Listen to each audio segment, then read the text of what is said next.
We know talent. Discover how we can help at roberthalf.com/talent. Are you ready to unleash the beast? Monster Energy is here to give you the edge this college tailgate season. Loaded with bold flavors, our powerful blend gives you the energy you need to push you beyond your limits. Tune in all season long with Monster, the energy drink of ESPN Radio College Football Tour. Power your performance with a drink that's as hungry for victory as you are. Crack open an ice-cold Monster and dominate your competition. Monster Energy. Unleash the beast. Grab yours today.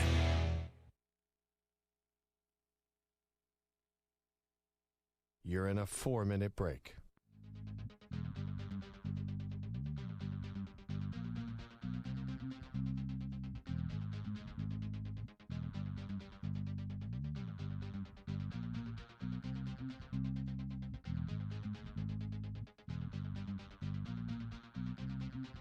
Three minutes remaining.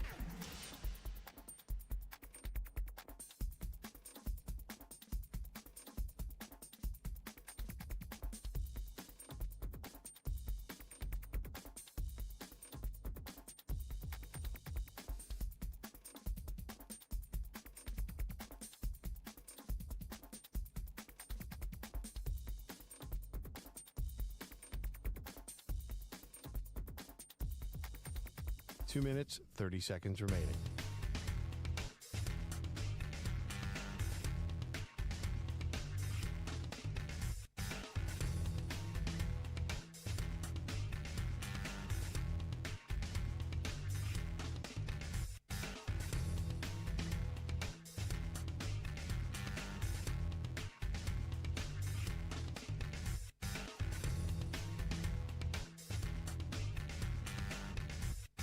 Two minutes remaining.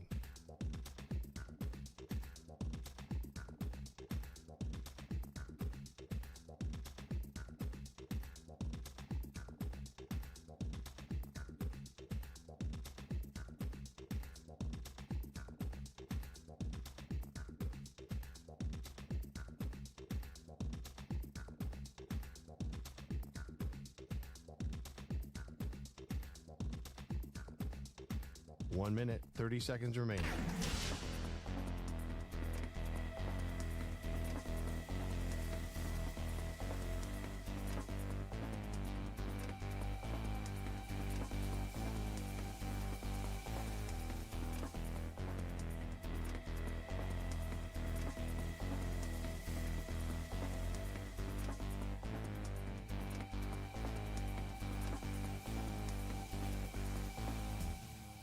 One minute remaining.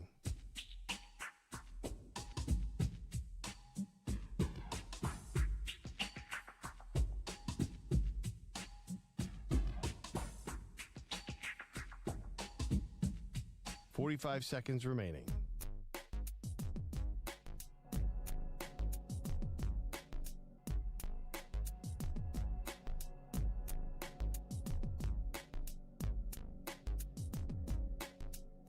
Seconds remaining.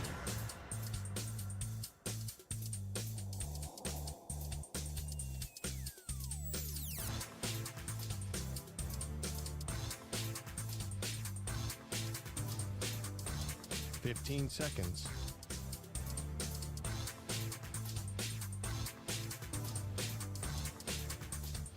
Break ends in 5 seconds.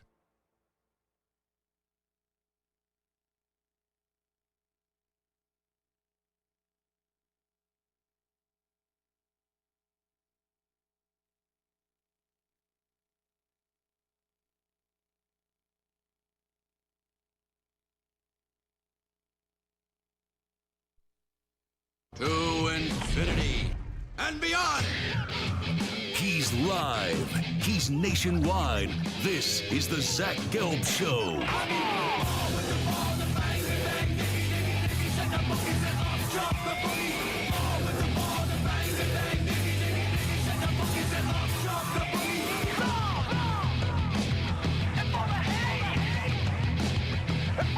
Here's your host, Zach Gelb. Live from the Play Show, yet not overly ostentatious studios of the Infinity Sports Network here in beautiful New York City, sitting on top of the 10th floor, 345 Hudson Street. Welcome on in to what is a Football Friday edition of the Zach Gelb Show across all the great local Infinity Sports Network affiliates, Sirius XM Channel 375, the free Odyssey app, the iHeartRadio app, and also streaming live on YouTube. 888-710-4ISN is the number to jump on in. That's 888-710-4476. You could always get at me on Instagram, where I'm straight flexing, or via the good old cesspool of Twitter, at Zach Gelb. That's ZACHGELB. Or you could follow me on TikTok, at The Zach Gelb Show. A whole lot to do today. Devin McCourty, former New England Patriot. I saw him last night at the game. He's going to stop by at 4 p.m. Eastern Time. At 5:20 p.m. Eastern Time, we'll be joined by the Ringer's very own John Jastremski as he'll do some NFL picks with us. Whole lot to do today in the college football world. Whole lot to do today in the NFL world. And that's where we start, because I'm sitting here today and I'm going to be obnoxious. And you know what? I'm annoyed that that little rat, Mike Samter, isn't here. Where is he? Didn't show up to work today. Ooh, my tummy hurt. Ooh, I'm not coming into work. As the New England Patriots have the most wins in the NFL through the first 10 weeks of the season so far, they have 9 wins. The New England Patriots, they are back. Oh, isn't it lovely? We are back. Sensational. You missed us. It's been 5 years. We sucked. I know we had 6 Super Bowls before that, but now this football team, all they do is win. And the reason why they win is because they have an actual quarterback and an actual head coach. Where on the other sideline, you look at those two bozos for the New York Jets. Man, Aaron Glenn. I'm trying to think of Aaron Glenn. What stands out to me about an Aaron Glenn coach football team? Oh, he gets in all these fights with the media. Aaron Glenn has more spats with the media this year than he actually does football wins. It's crazy. And Justin Fields, he ran the ball well last night, but unless if someone is wide open, the dude can't throw the football down the field. And you'll have our overnight guy, Pat Boyle, slobbering over Justin Fields. Like people that actually know football. All I saw last night, Justin Fields stinks, Justin Fields stinks, Justin Fields stinks. And Pat Boyle starts his 2 a.m. Eastern Time show. Remember, this is the same Pat Boyle. I'm in a mood today, so I'm going after everybody today. Hide your kids, hide your wife. Zach Gelb is here until 6 p.m. Eastern Time. But Pat Boyle, who is a Justin Fields apologist, he slobbers all over Justin Fields. Like, give me a break. He led his show last night. The Jets' problems aren't Justin Fields. Don't get me wrong. The Jets have many issues. But Justin Fields ain't that guy. All right? You ain't that guy, pal. He isn't. Last year, the Patriots finished the season with 4 wins. The Jets last year finished the season with 5 wins. So what's the difference with the Patriots from last year to the Patriots to this year and the New York Jets from last year to this year? The way the quarterbacks are playing and also the head coaches. And I'm telling you, I don't think I've despised a coach more. And I don't like Ben Johnson. I don't like Mike McDaniel. But I don't think I've despised a more irrelevant coach more than Aaron Glenn. And you know why? Because I'm Zach Gelb and I'm petty. I'm petty. This guy this offseason, Aaron Glenn, he has the audacity to turn down the Patriots, not to take the job. Thank God we didn't hire that guy. But to interview. Oh, and then he's going to play big with the fan base. Yeah, we're the Jets. We're the redheaded stepchild. I told the Patriots who's boss. I told them we're not going to interview with you. And I only wanted to be here with the Jets, a team that I played for. You know what, Aaron? Good for you, pal. Good for you, buddy. You got a football team that's got 2 wins. The Patriots have 9. The Patriots roster isn't sensational. It's improved from where it was last year. But in this league, you either have the head coach and the quarterback or you don't. And I don't know what my football team's going to do the rest of the year. I think my football team should win the AFC East. I'm not going to sit here and be crazy and tell you, oh, they're going to the Super Bowl. I'm not going to sit here and tell you they're definitely going to an AFC championship game. I'm not even telling you they're definitely going to win a playoff game. But you look at the New England Patriots on a Thursday night game, right, where you could play sloppy, you just got to win. I don't care how it looks. They're sitting there with 6 games left in the regular season. They got 9 wins. They play the Bengals next week. Then they play the Giants. Then they have a bye week. They play Buffalo, Baltimore, New York, the Jets again, and then the Dolphins. Even if they just go 3-3, right? And 3-3 would be sloppy with some of those opponents. They're going to have 12 wins. 12 wins. Worst case scenario, the New England Patriots go into the postseason as a 12-win team. Think about that. They go 3-3 in the next 6 against the Bengals, stink. Giants, stink. Bills, they already beat, probably to lose. Ravens getting better. Jets stink. Dolphins stink. Go 3-3. You got 12 wins. 12. Now, I would probably say they go 4-2. I think that's safe to say. So you're looking at a football team that's going to probably have 13 wins. 13 wins. And you know what? Let's say I shortchange them there. Even if I do, like, let's say I get one wrong and 4-2 becomes 5-1. They could have 14 wins. Pinch me. Ow! It's real. Oh, it's amazing. You're looking at a team that's going to have anywhere between 12 to 14 wins. And you'll have little rats like Samter, who's texting me last night when I'm enjoying myself at the game. Don't want to get bothered by Samter. Samter's all caught up in his feelings because, you know, he lives in Never Never Land. And Samter's texting me, you know, Travion Henderson's not that good. I responded, Mike, the guy is not running the ball spectacularly. I'll give you that. He has 3 touchdowns in the game. He has more touchdowns than you have wins on the season. Like, come on. But that's the arrogance of the Jets fan. You know, there's some Jet fans, like there was a guy in front of me last night, loyal fan, knew what was going to happen last night, told us before the game in the fourth quarter with 8 minutes left, turned around, said, guys, you were really good to watch a football game with. I'm going to get out of here. Then you got guys like Samter, who haven't won jack bleep in their lives, right? Hasn't won anything. And this guy sending me texts in a game where he's losing, about how the Patriots aren't that good. You can't tell me the Patriots aren't a good football team this year. Can't. And what will people say? What will, like, the rats like Samter say? What will they say? Those little Chuck E. Cheese rats. They'll say, oh, well, you haven't really played anybody. The schedule's soft. Oh, the schedule's soft. Did they beat Buffalo? In Buffalo? Yes. Did they beat Tampa Bay? In Tampa Bay? Yes. So, what are we doing here? Seriously, what are we doing here? This is a football team where you have a quarterback and a coach. And what do I always say? When you walk into the studio on a Monday, today being a Friday, right, day after the game, or, you know, maybe after a weekend, and you see when teams play, we usually dumb it down in radio. What are we usually talking about? A coach or a quarterback, right? Right now, the Patriots have the coach of the year in Mike Vrabel, who is a freaking beast. And as a fan, I realize that Mike Vrabel, I love Mike Vrabel, right, as a player.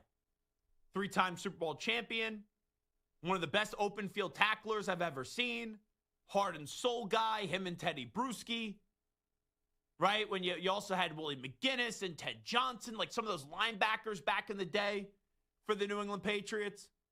And I said 2 years ago I wanted my team to hire Mike Vrabel. 2 years ago, I wanted Mike Vrabel to be the coach. But this guy is what a coach is supposed to be in the year of 2025. This guy is a player's coach, but not a doormat.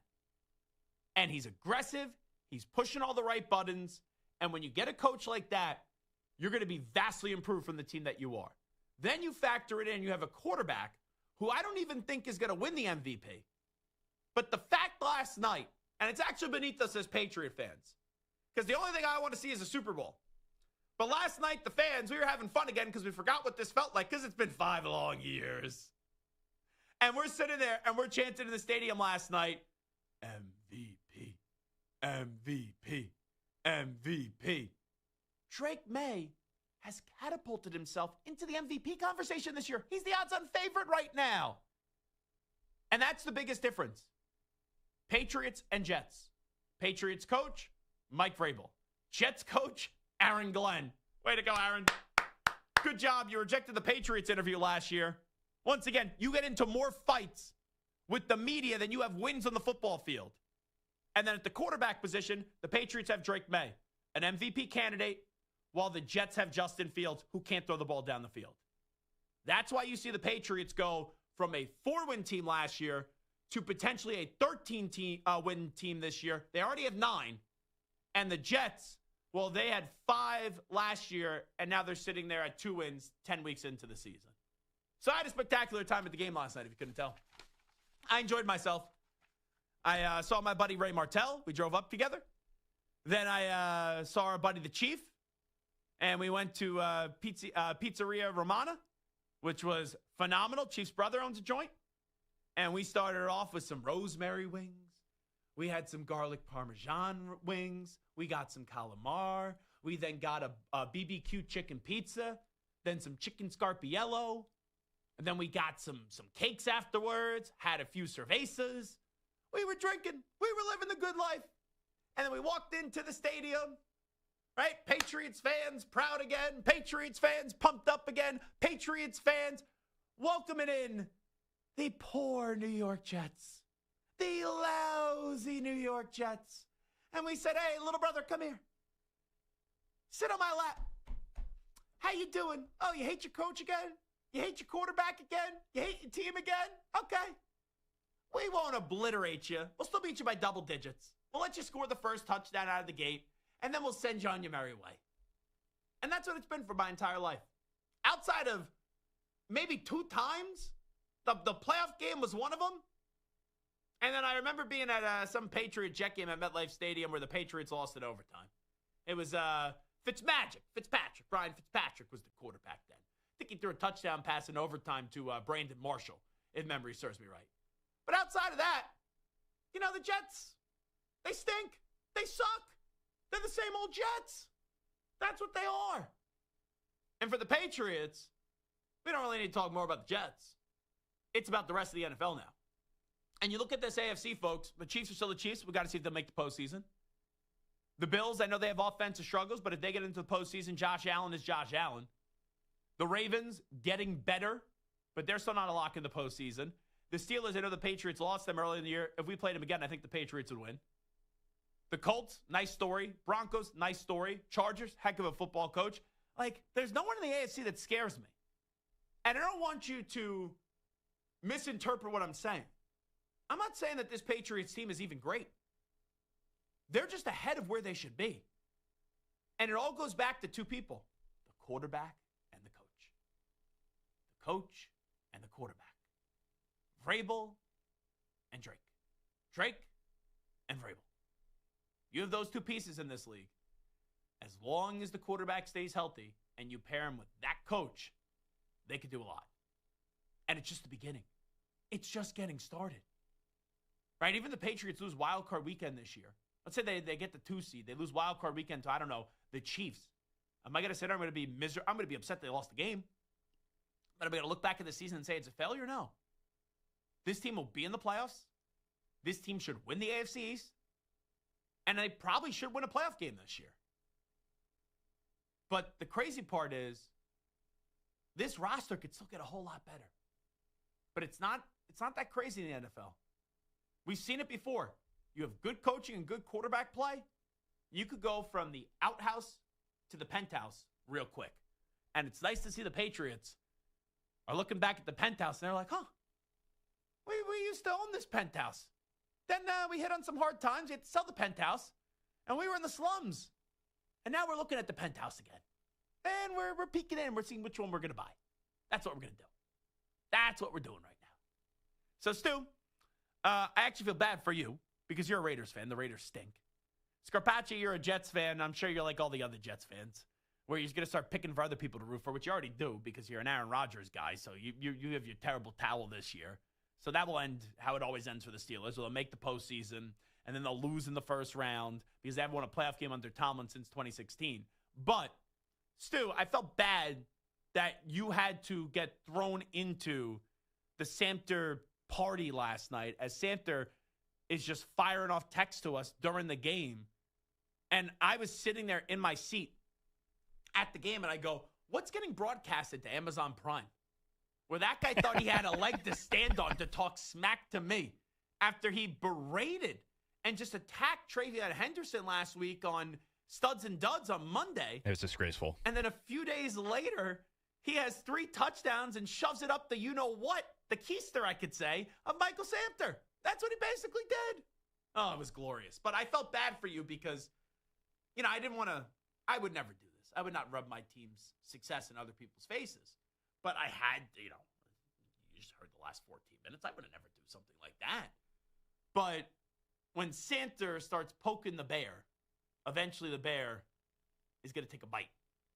And eventually the bear is going to take a big bite back. And I had to take a bite last night because I didn't even understand the crap talking that little Samter was doing.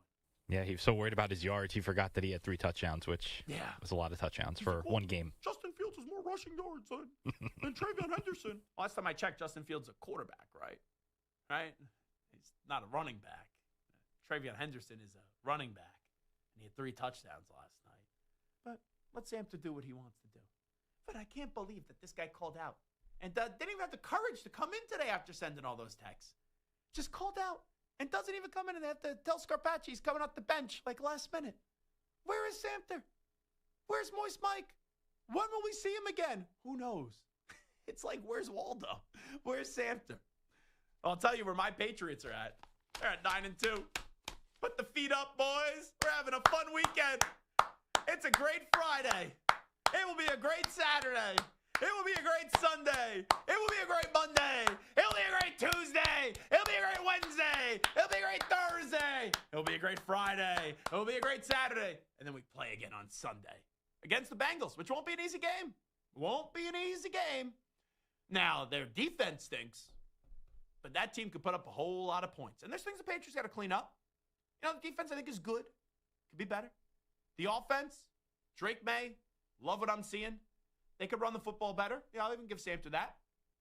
Kayshon Boutte, got to get him back. Stephon Diggs, by the way, congratulations to Stephon Diggs and Cardi B. I read today via TMZ that last week their child was born. So congratulations to them. But Stephon Diggs, man, when did this guy become a choir boy? Seriously, this guy has been like the consummate leader with the Patriots. I can't believe it. But that's because Mike Vrabel and him, they're a good duo. Just like how we have a great duo in Mike Vrabel and Drake Maye, too. Zach Gelb here with you on the Infinity Sports Network. All righty. I know I was insufferable there for the last 18 minutes. We'll take a timeout when we come on back. We go to 3 things that I'm looking for this weekend in college football. I have 3 big questions for you. We'll get to those on the other side. Onsides, offsides coming up at 3:40 p.m. Eastern Time. Devin McCourty at 4 p.m. Eastern Time. This QB or that QB, that is the question at 5 p.m. Eastern Time. John Jastremski going to join us at 5:20 as well. Whole lot to do. Very busy Football Friday edition of the Zach Gelb Show. And we come on back in 5 minutes. You're in a 5-minute break.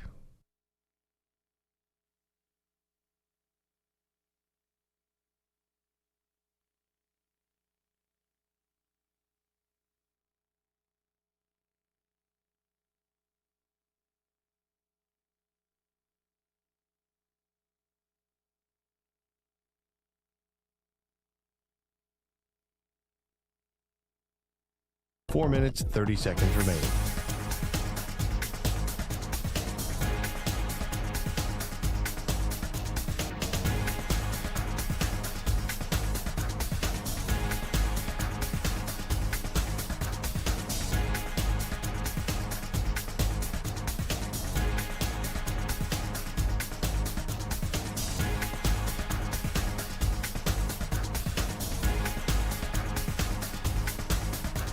Four minutes remaining.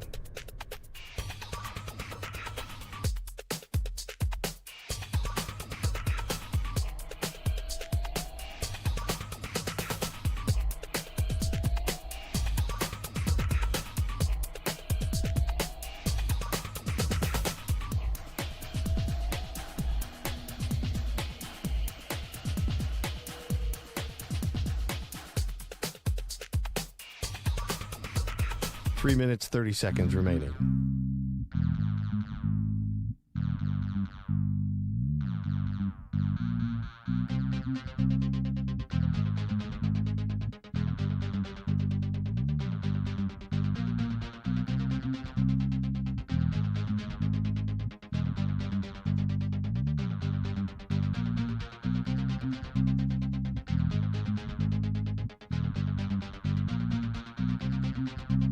Three minutes remaining.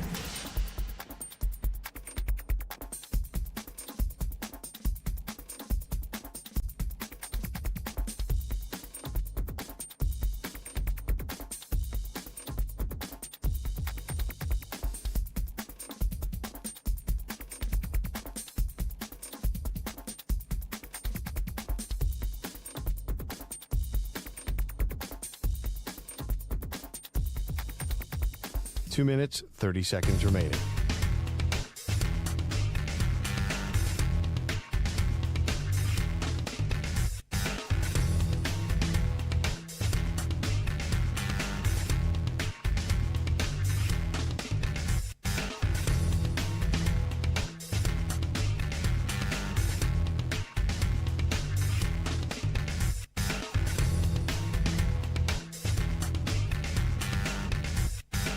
Two minutes remaining.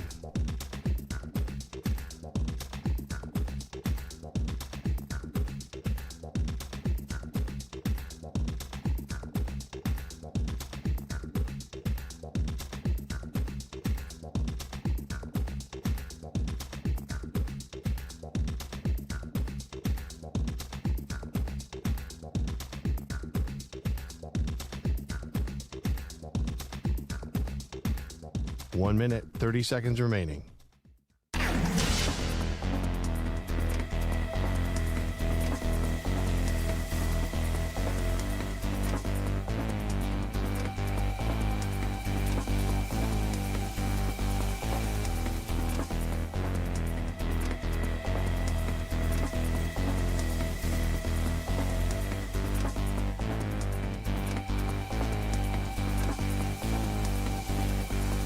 One minute remaining.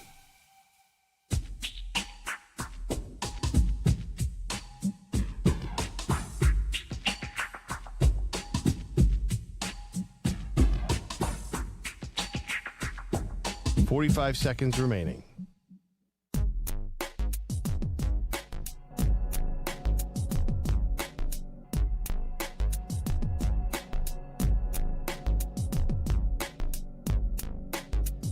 .30 seconds remaining.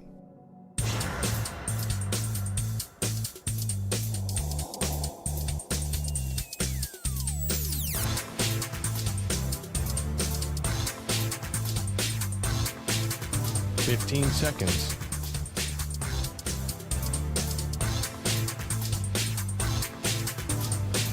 Break ends in 5 seconds.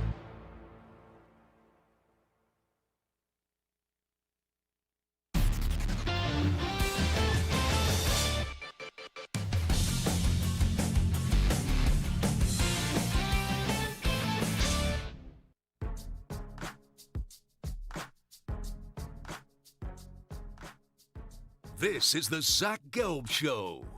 All right, it is the Zach Gelb Show, coast to coast on the Infinity Sports Network. We'll get back to the NFL in just a bit. Patriots open up Week 10 of the NFL season with a big victory up against the Jets, as the New England Patriots are now 9-2.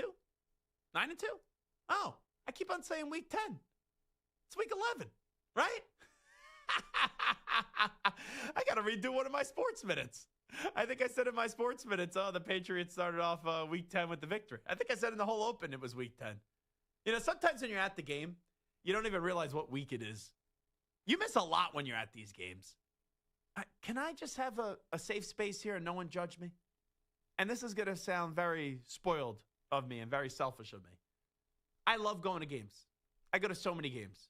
I love going to sporting events. Is it better to watch the games at home where it's warm, where my lips wouldn't be chapped today because how cold it was at that stadium last night in the second half with all the wind that was filtering through Foxborough, Massachusetts? you also get the sound on. You know, I don't know if Al Michaels was up last night when he was calling the game because it usually sounds like he's half asleep when he does these games, the legendary Al Michaels for Prime Video. But I do feel like you miss a lot when you're at the stadium. Especially if you go on a Sunday afternoon during the 1 o'clock or 4 o'clock Eastern time windows. You miss everything. Yeah, at least everything. Last night was an isolated spot. That helps a little, I feel like. But for example, Milton Williams is one of my favorite players on the Patriots right now.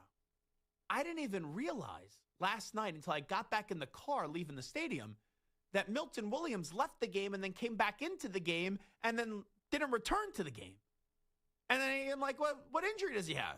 And then I was listening to 98.5 The Sports Hub up in Boston, and they did the Patriots postgame show, the Patriots Radio Network, and they played Vrabel's press conference, and basically Mike Vrabel said something along the lines of, oh, well, if the game was a little bit more important, Milton Williams probably could have given it a go.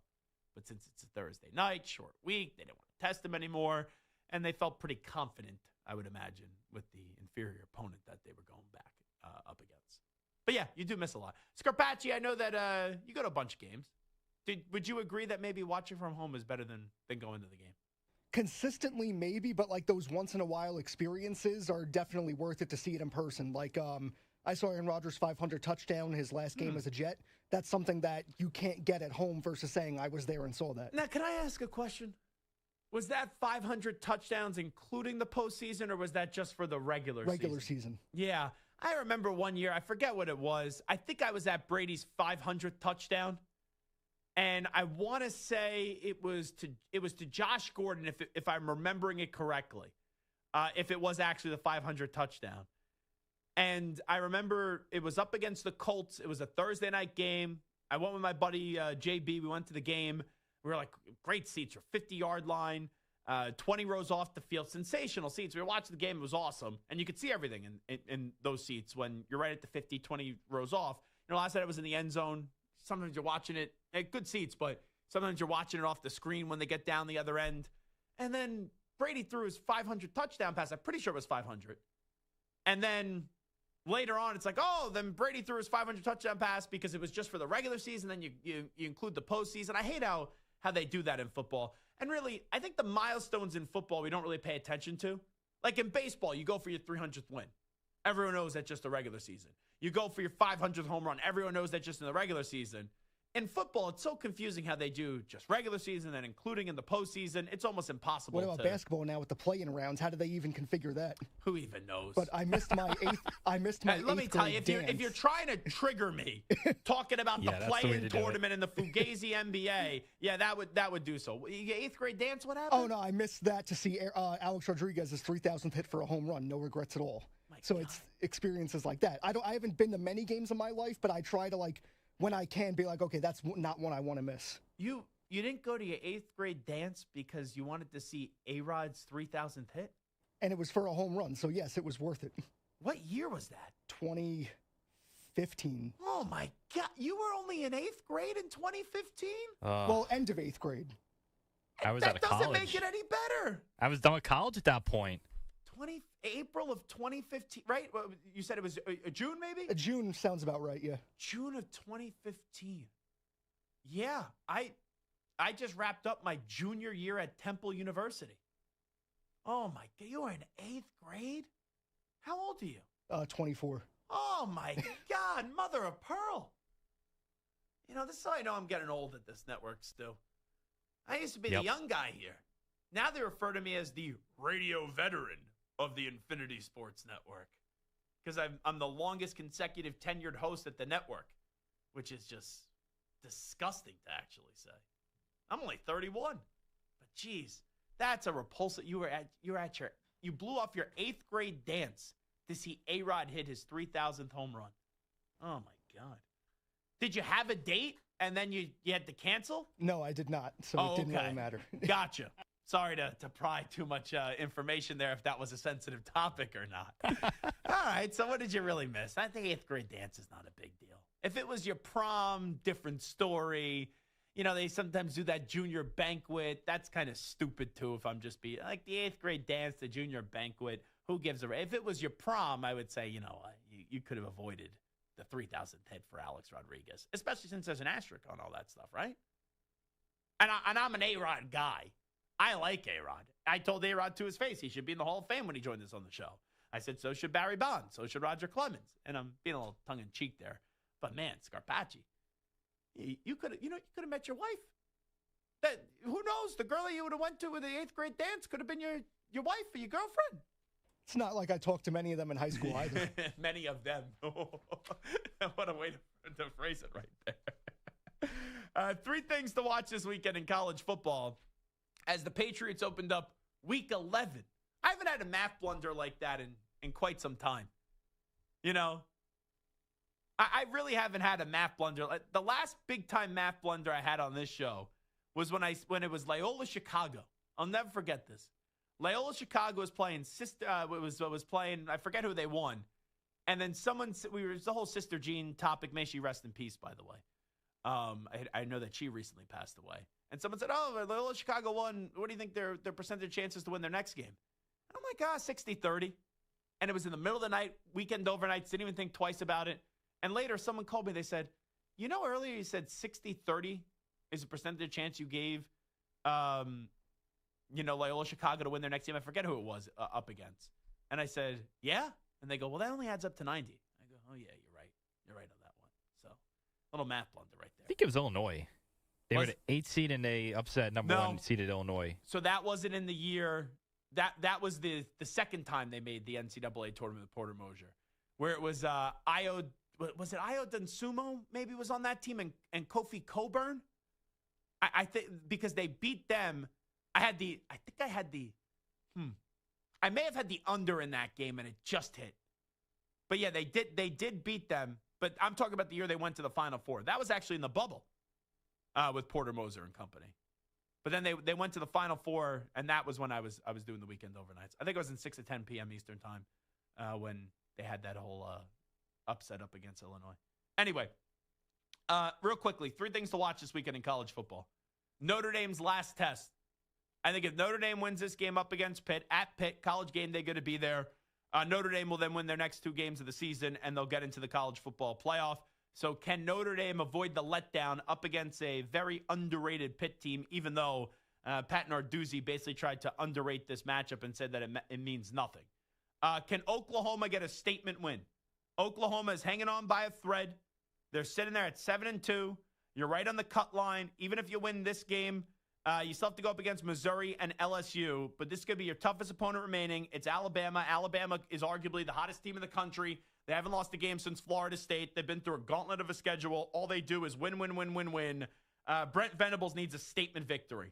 He needs to get a statement victory up against Alabama, and he needs to find a way to keep their college football playoff hopes alive. And then finally, Arch Manning. Hasn't been the best season. He's starting to play better down the stretch. He had the Red River moment, which was nice. But now you're going up against Georgia. This is a moment where even if they don't make the college football playoff this year, and Texas still can, folks, because if they put a 3-loss SEC team in the college football playoff, like that's not foreign, that's not crazy to me this year. And if you are Texas, you play Georgia, Arkansas, A&M, you got to split Georgia and A&M. Got to split. And if Arch should go on the road to Athens and beat Georgia this weekend, oh my. That would be something, and it would feel like the Arch hype would be coming on back because, yes, they lost the first game of the season to Ohio State. Then they lost to Florida, which was a surprising one. But they had the win up against Oklahoma. All right, you beat Kentucky. You come on back against Mississippi State. Who cares? But then you beat Vandy last week. That was a top 10 team in the country when you played them. You go beat Georgia. That's a different animal. And you can finally tangibly have something for Arch Manning up against a great opponent. You can say, okay, this was the Arch we thought we were getting when we handed the keys over to him for the Longhorns franchise with the Texas Longhorns. All righty.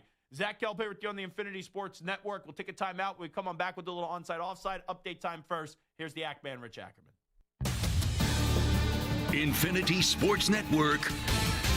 Sports Flash. And it's brought to you by Old Trapper. Listen up, not all beef jerky is the same. Old Trapper is better for you and higher in essential protein than chips, sugar-filled energy bars, or candy. So ask for Old Trapper by name because no other jerky compares. Old Trapper, what's your beef?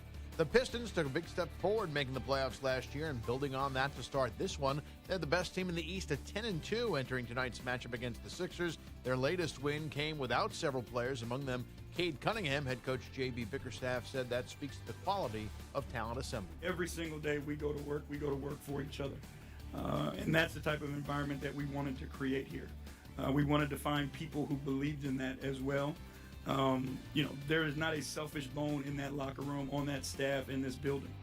The Warriors snapped the Spurs' 3-game winning streak, and those two teams will meet again tonight in San Antonio. Lamar Jackson good to go against the Browns after sitting out Wednesday with a sore knee, while the Bills will be without Dalton Kincaid against the Bucks because of a hamstring injury.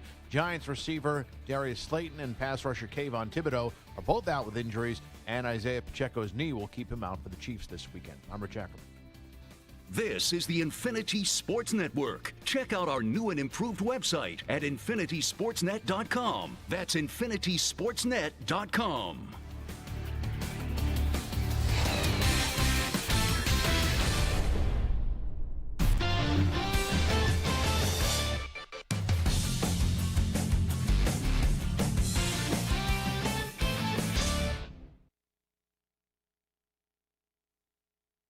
You're in a 5-minute break.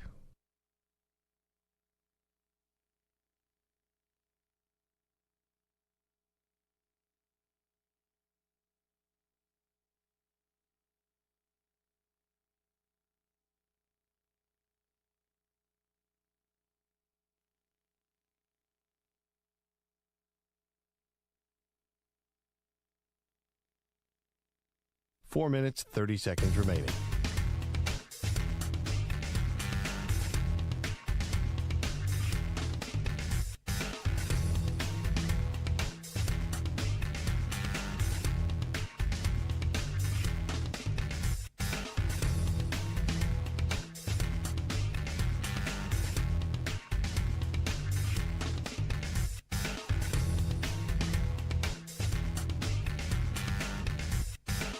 Four minutes remaining.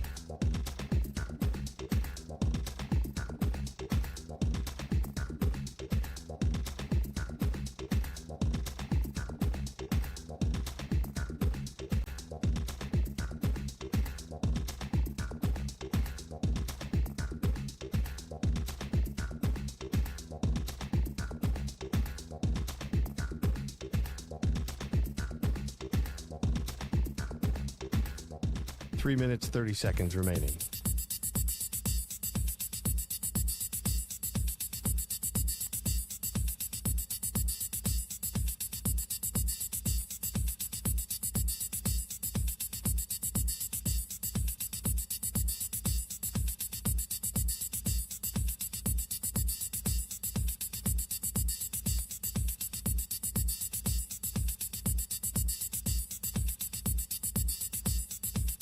Three minutes remaining.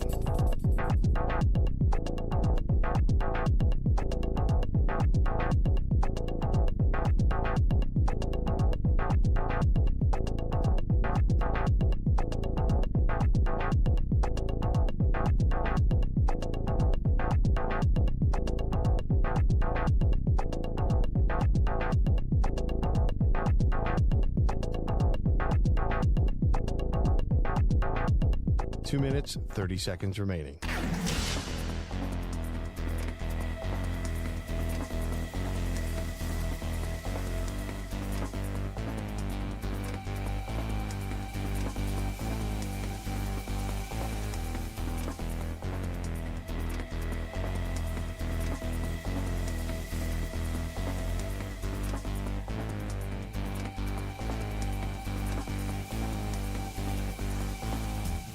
Two minutes remaining.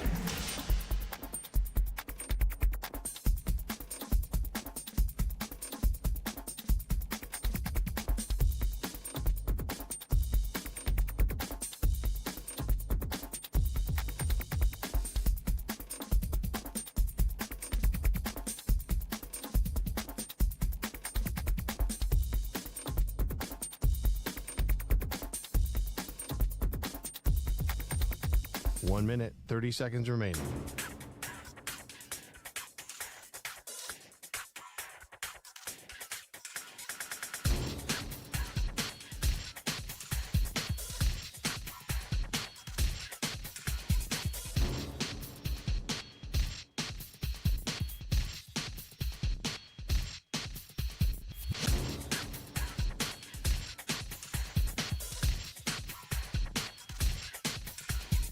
1 minute remaining.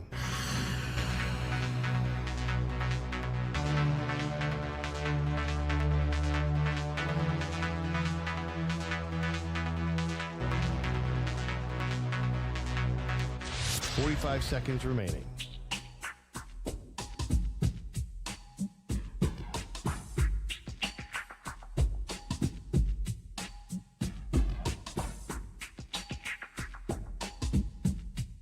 "30 seconds remaining.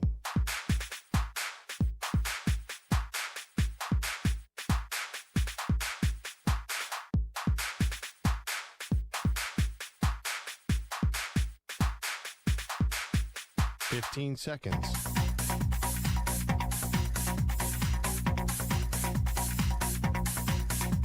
Break ends in 5 seconds.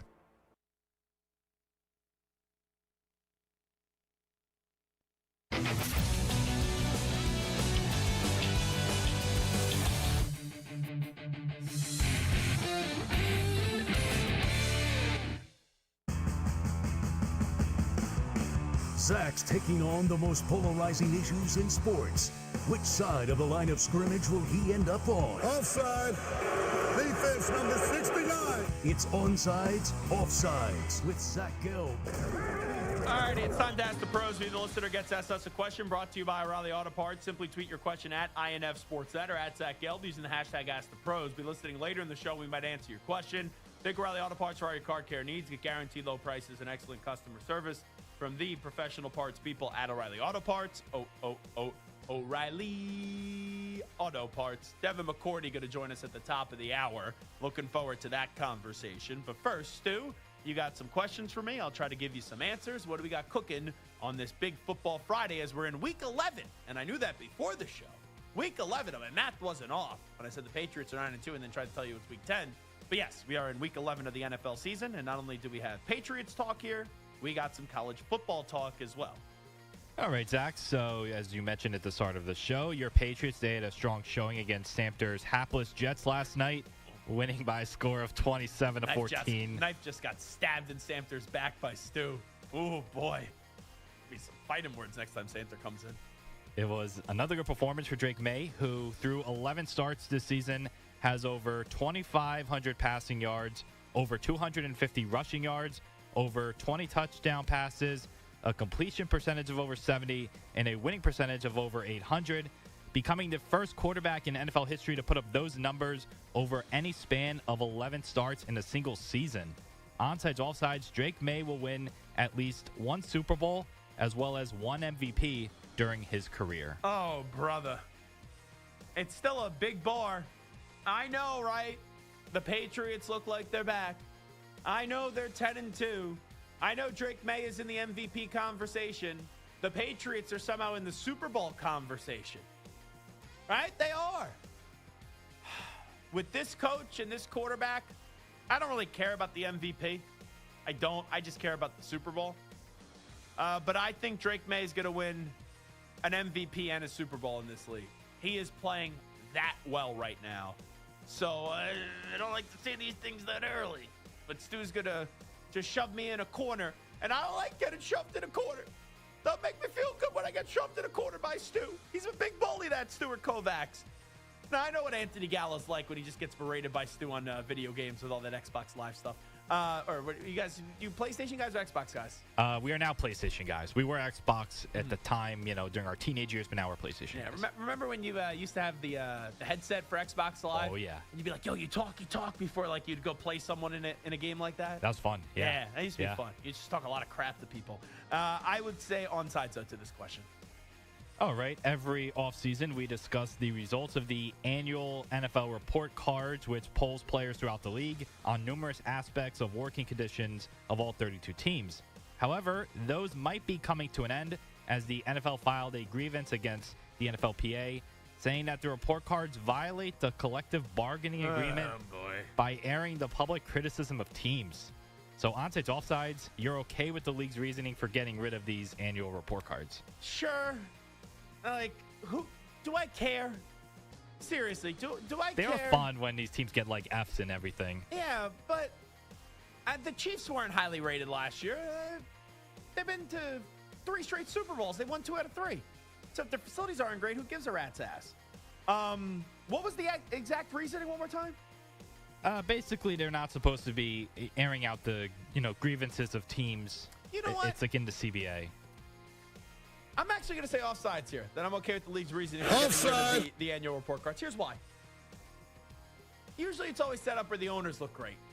This is the one thing where the owners don't look great. So in a fight between millionaires and billionaires, I wish I was one of them. You know, if you want to make me a billionaire and have people say nasty things about me, fine. If you want to make me a millionaire and have people say nasty things about me, fine. But this is a victory. I protect the little guy. And in this case, the millionaires are the little guys compared to the big bad billionaires. So I'm okay with the players finally getting one over on the owners here, and their feelings are a little bit hurt. So I am not okay with the league's reasoning on that. Next one. All right, the Giants parted ways with Brian Daboll early this week after the team's disappointing 2-7 start to the season. Daboll lasted 3.5 seasons in New York after a very successful coordinator stint with the Bills and Alabama. Onsides, offsides, Daboll will be a highly sought-after offensive coordinator this offseason. Yeah, some of the temper tantrums that we're hearing in these reports, and I guess that's the way to say it correctly or nicely. I don't think he's going to be a head coach again anytime soon. I could see him going back to Buffalo when Joe Brady gets a head coaching job and be the Bills offensive coordinator. That wouldn't shock me. I think he will be a hot commodity, unless if he wants to go be a head coach in college. But I think he'll be a hot commodity to be an offensive coordinator. Some guys are just made to be offensive coordinators, not head coaches. The guy did win a Coach of the Year award. I think Matt Nagy also did so too. So that doesn't mean that you last that long in the NFL. But I think that a team would be interested in bringing him in as an offensive coordinator, no doubt about that. Onsides. All right. Texans quarterback C.J. Stroud will be absent once again this week as the Texans take on the 1-8 Titans in an AFC South clash.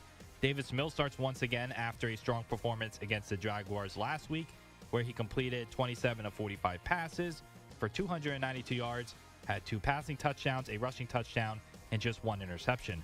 Onsides, offsides, you are confident in Davis Mills' ability to keep the Texans in games until Stroud comes back? Depends who you're playing. So, like, last week against the Jaguars, sure. Then you play Tennessee this week? Sure. On Thursday against the Bills, if C.J. Stroud is not back, no. So, are you confident in Davis Mills' ability to keep the Texans in games until Stroud comes back? I'm going to assume that Stroud is back for Thursday. So, I will answer this question as onsides for now. For now. All right. Through 9 games, Jared Goff has had a strong season as he leads the league with a 74% completion rate and has thrown for 2,235 yards, 20 touchdowns, and just 3 interceptions. He also has a career-high 117.7 passer rating to go along with the career-low 1.1 interception rate. Onsides, offsides, if the Lions win the Super Bowl this year, Jared Goff will be regarded as a top 5 quarterback in the league. If they win the Super Bowl this year, oh, man. I'm going to say offsides, and here's why. Offside. I think he's good. I don't think he's great, and I think they could win the Super Bowl this year without him being the filet mignon. Jahmyr Gibbs needs to be the filet mignon for them to win a Super Bowl, and you need to keep Goff. Like, can he go out there, and can he have a game where he throws 5 touchdown passes and they can win? Yes.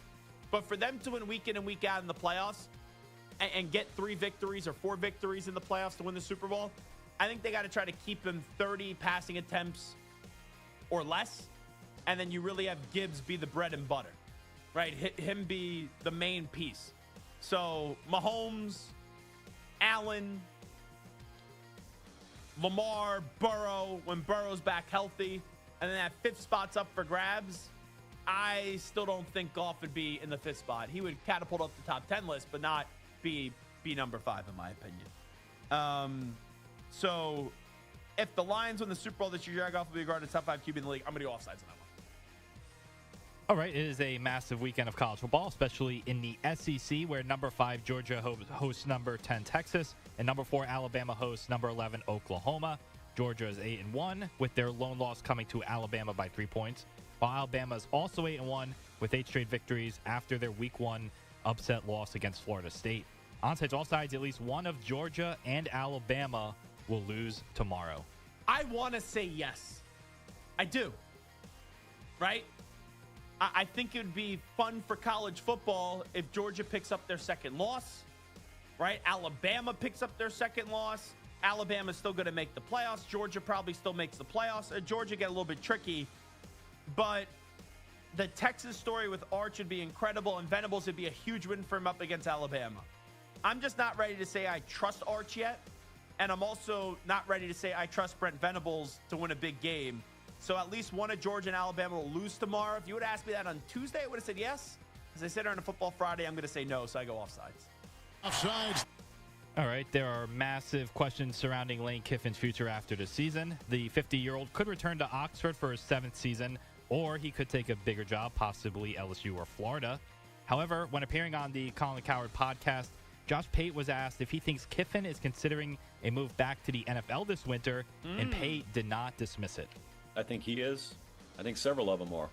I think there's some names considering the NFL that would totally and completely put jaws on the ground if the names ever got public. You've got the Oakland Raiders chapter in his past. You don't think he wants to make good on that? Dude, I'm a believer. Saban never did it. I'm a believer he wanted to make good on the Miami Dolphins part. Didn't like all of the other extracurricular that comes along with the NFL relative to college. But yeah, I think he would consider it. I think they actively consider it all the time. All right, onside, offsides. Lane Kiffin will be a head coach in the NFL again at some point in the future. You could consider it, just like Scarpacci considered going to that 8th grade dance of his, and he knew he was never going. So you could consider it. But in this case, I just feel as if Lane is happy. Could Lane leave Ole Miss to go to LSU? Sure. If he's leaving the Ole Miss, I don't think it's going to the NFL. I think it'd be going to LSU. College football needs Lane Kiffin. And I think Lane Kiffin realizes he's a better fit in college football than the NFL. So Lane Kiffin will be a head coach of the NFL again at some point in his future. For now, I'm going to say that is offsides. Offside. Ohio State quarterback Julian Sain is at or near the top of most Heisman Trophy lists as he's led the Buckeyes to a great season so far. Well, in a recent appearance on the Downs to Business podcast, Buckeyes defensive coordinator Matt Patricia had an interesting comparison for the team's quarterback. Very efficient, really good leader, smart with the football. He's doing a good job of getting the ball out to those guys too. So maybe that's a young Drew Brees. Maybe that's where we're headed with it. All right, onside, offsides. Julian Sain will have a successful NFL career as a longtime starter with multiple Pro Bowls. Man, Matt Patricia, when he dipped his toe in the water on the offensive side of the ball in the NFL, didn't work out so good. With him and Joe Judge. I still think it's early. I'm really impressed by Julian Sain. Ohio State has so much talent, so it's tough to evaluate the actual quarterback there. We've seen other guys in the past that play at Ohio State that don't go on to have these great pro careers. So Julian Sain will have a successful NFL career as a longtime starter with multiple Pro Bowls. I'm not ready to go there yet, but he could win the Heisman Trophy this year, and Ohio State could absolutely win the national championship this year with him at the quarterback position. So for now, since I got to see more out of him, I'm going to say offsides. Offside. Alrighty, that's hour number 1 of the Zach Gelb Show on the Infinity Sports Network. D-Mac, I saw him last night. Devin McCourty is going to join us when we return. He was on the call yesterday for the Patriots' victory up against the Jets to kick off Week 11 for Westwood One Sports. So Devin will join us to talk not only the Pats, but also go around the rest of the NFL. Back with more after these short messages on the Zach Gelb Show. Football Friday coming on back.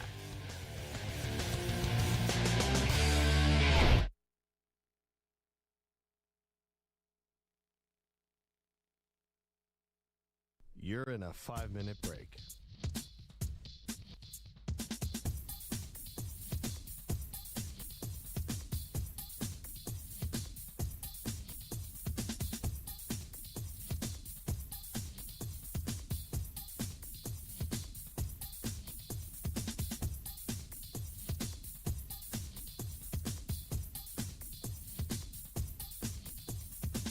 Four minutes, 30 seconds remaining.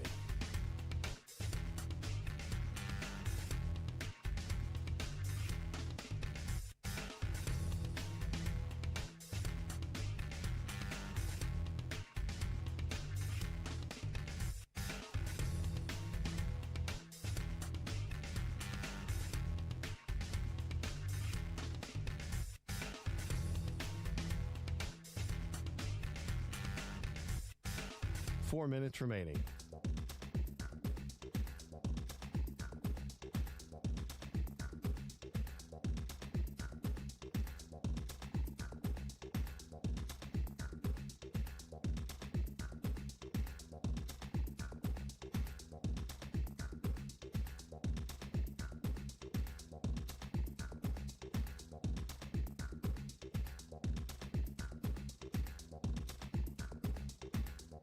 Three minutes, 30 seconds remaining.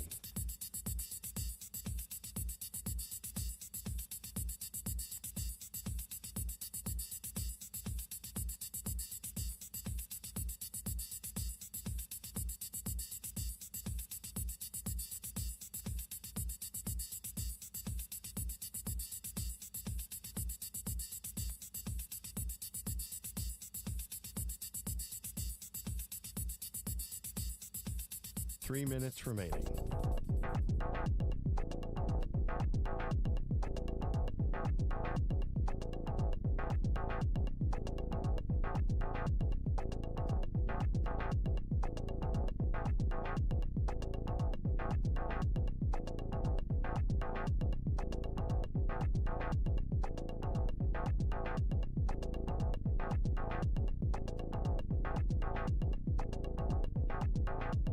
Two minutes, 30 seconds remaining.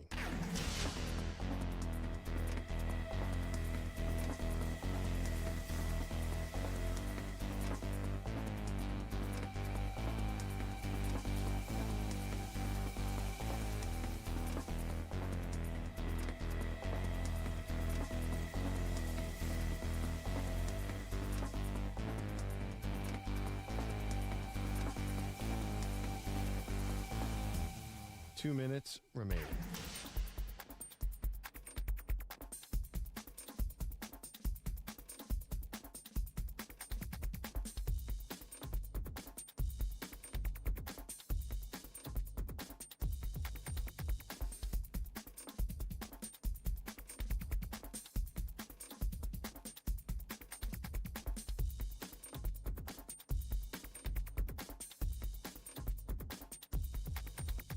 1 minute, 30 seconds remaining.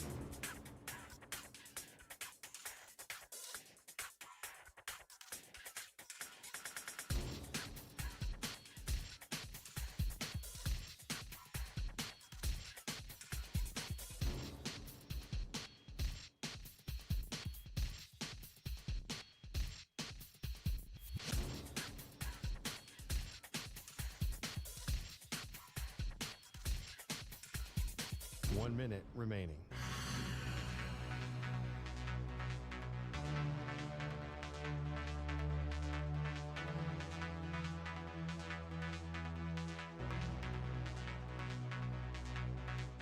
Forty-five seconds remaining.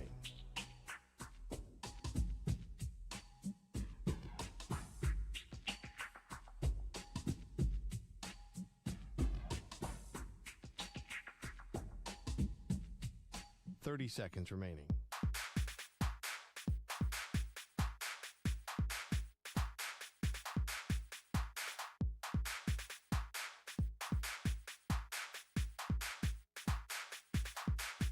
Fifteen seconds.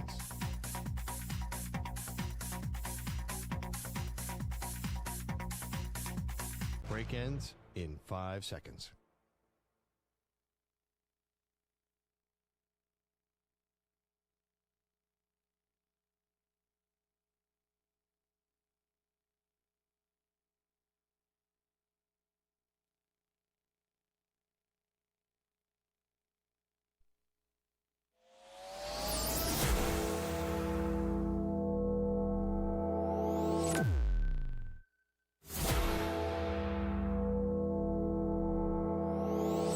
Infinity and beyond. He's live. He's nationwide. This is the Zach Gelb Show. All righty, welcome back in. It is the Zach Gelb Show, coast to coast on the Infinity Sports Network. Saw Devin McCourty last night at Gillette Stadium. He was doing the game for Westwood One. We should have Devin on momentarily. Devin now does a great job also for NBC, Football Night in America. And they got a good one this Sunday coming up at NBC and Peacock with the Lions going to South Philadelphia. and going up against the Philadelphia Eagles. And Devin McCourty almost was a Philadelphia Eagle, if memory serves me right, but then he elected to stay with the New England Patriots, and the 3-time Super Bowl champion joins us right now. D-Mac, great to have you on the show. Good to see you last night. How you been? I'm doing well, man. It was always good to see you, man. And it was a fun night being back in Foxborough. I guess we got our swagger back, right? Ooh. It was, and I think the cool thing, and you saw it too, was everything leading into the game. The whole, Gronk being there, ringing the bell, and the camera goes, and you see Vince Wilfork on the sideline. Randy Moss is in the suite with Mr. Kraft. It was just one of those games where the energy, everything about it, short week, Thursday night, fans showed up and the team performed and got a win. So definitely feels like old times back in New England right now. And it's crazy, right? In this league, you either have the coach and the quarterback or you don't. That was the difference to me in those two teams last night. They were 4 wins last year, the Patriots. The Jets last year, 5 wins. And now we're sitting here 11 weeks in the season, and the Pats have 9 and the Jets have 2. What Drake Maye and Mike Vrabel have been able to do in 11 weeks here with this team, it is unbelievable. It has exceeded all my expectations, and I thought this team could be a playoff team even before the season started. Yeah, and it makes me remember back when Vrabel talked about the staff he was going to put together. Like, that was one of the key things. And I think the biggest piece was Josh McDaniels. And I think that has a lot to do with the development of Drake Maye. I think their relationship, how they're building. Josh told me when Drake got there, Drake was like, I want to know it all. I want to be great.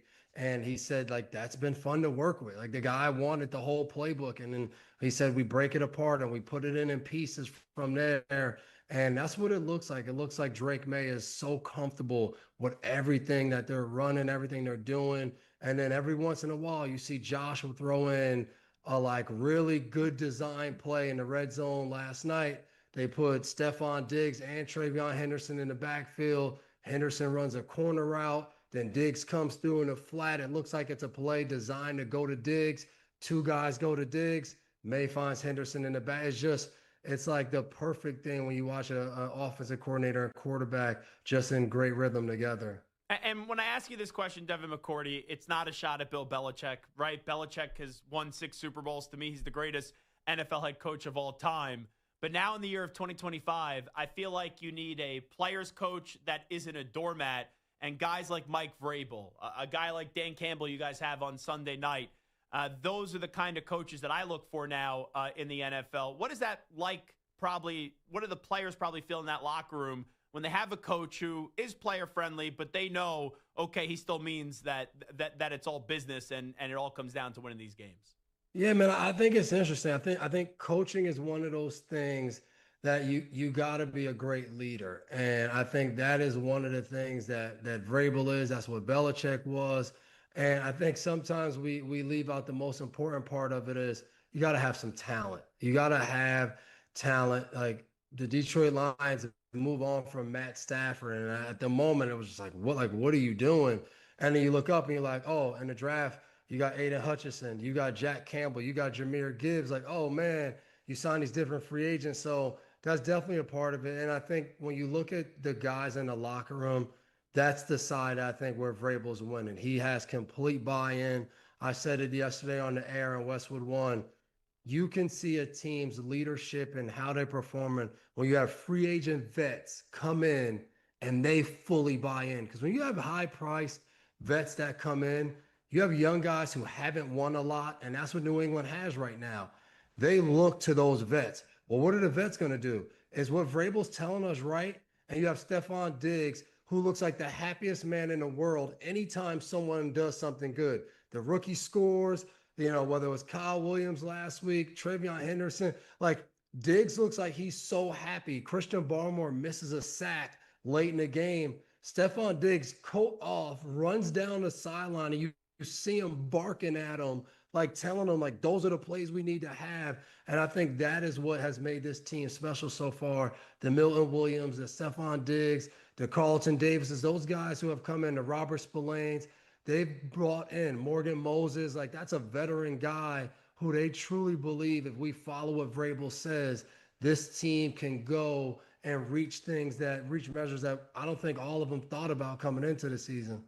Devin McCourty here with us. Do you text Tom after the game last night and go, hey, it's nice to see a quarterback in New England with actually some wheels? No. I stay clear. Hey, you see those trophies behind me? There's a lot of that has to do with Brady. I respect that.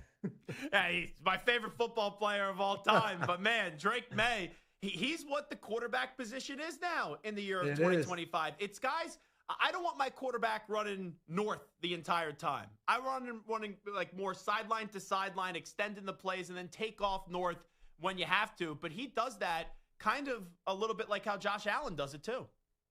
He does, and then you just said it last night. He had to play to Stephon Diggs where he's running full speed, and he just gives one of those flips. We've seen Josh Allen do that so many times.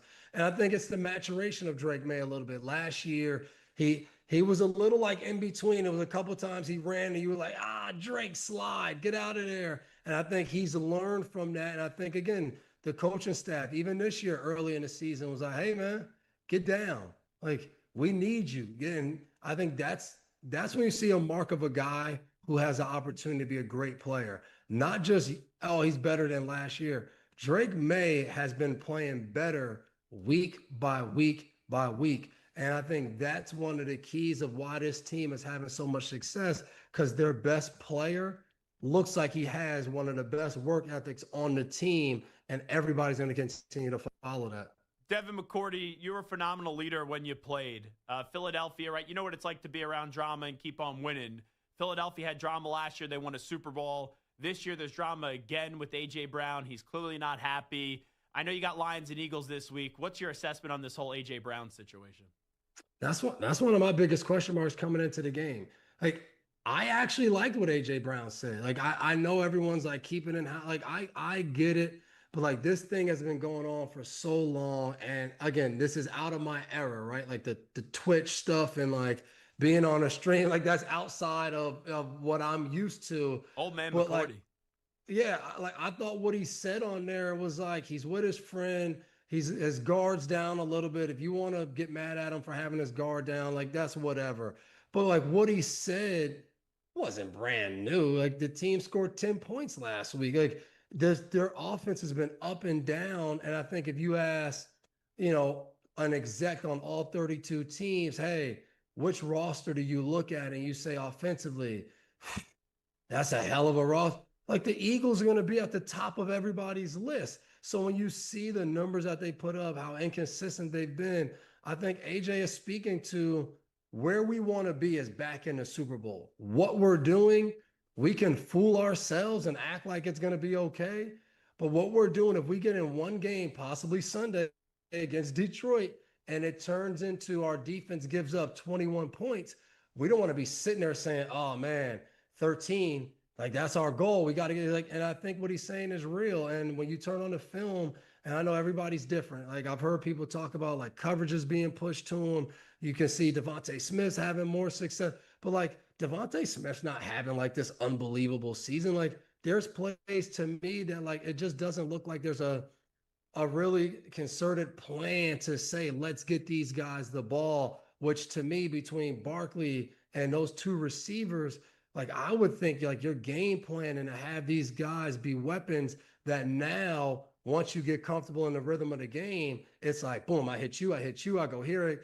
And it just, they don't have that right now. And, one of the best ways to get that is in a big game, prime time, to go out there and play a game where it gives everybody confidence going forward.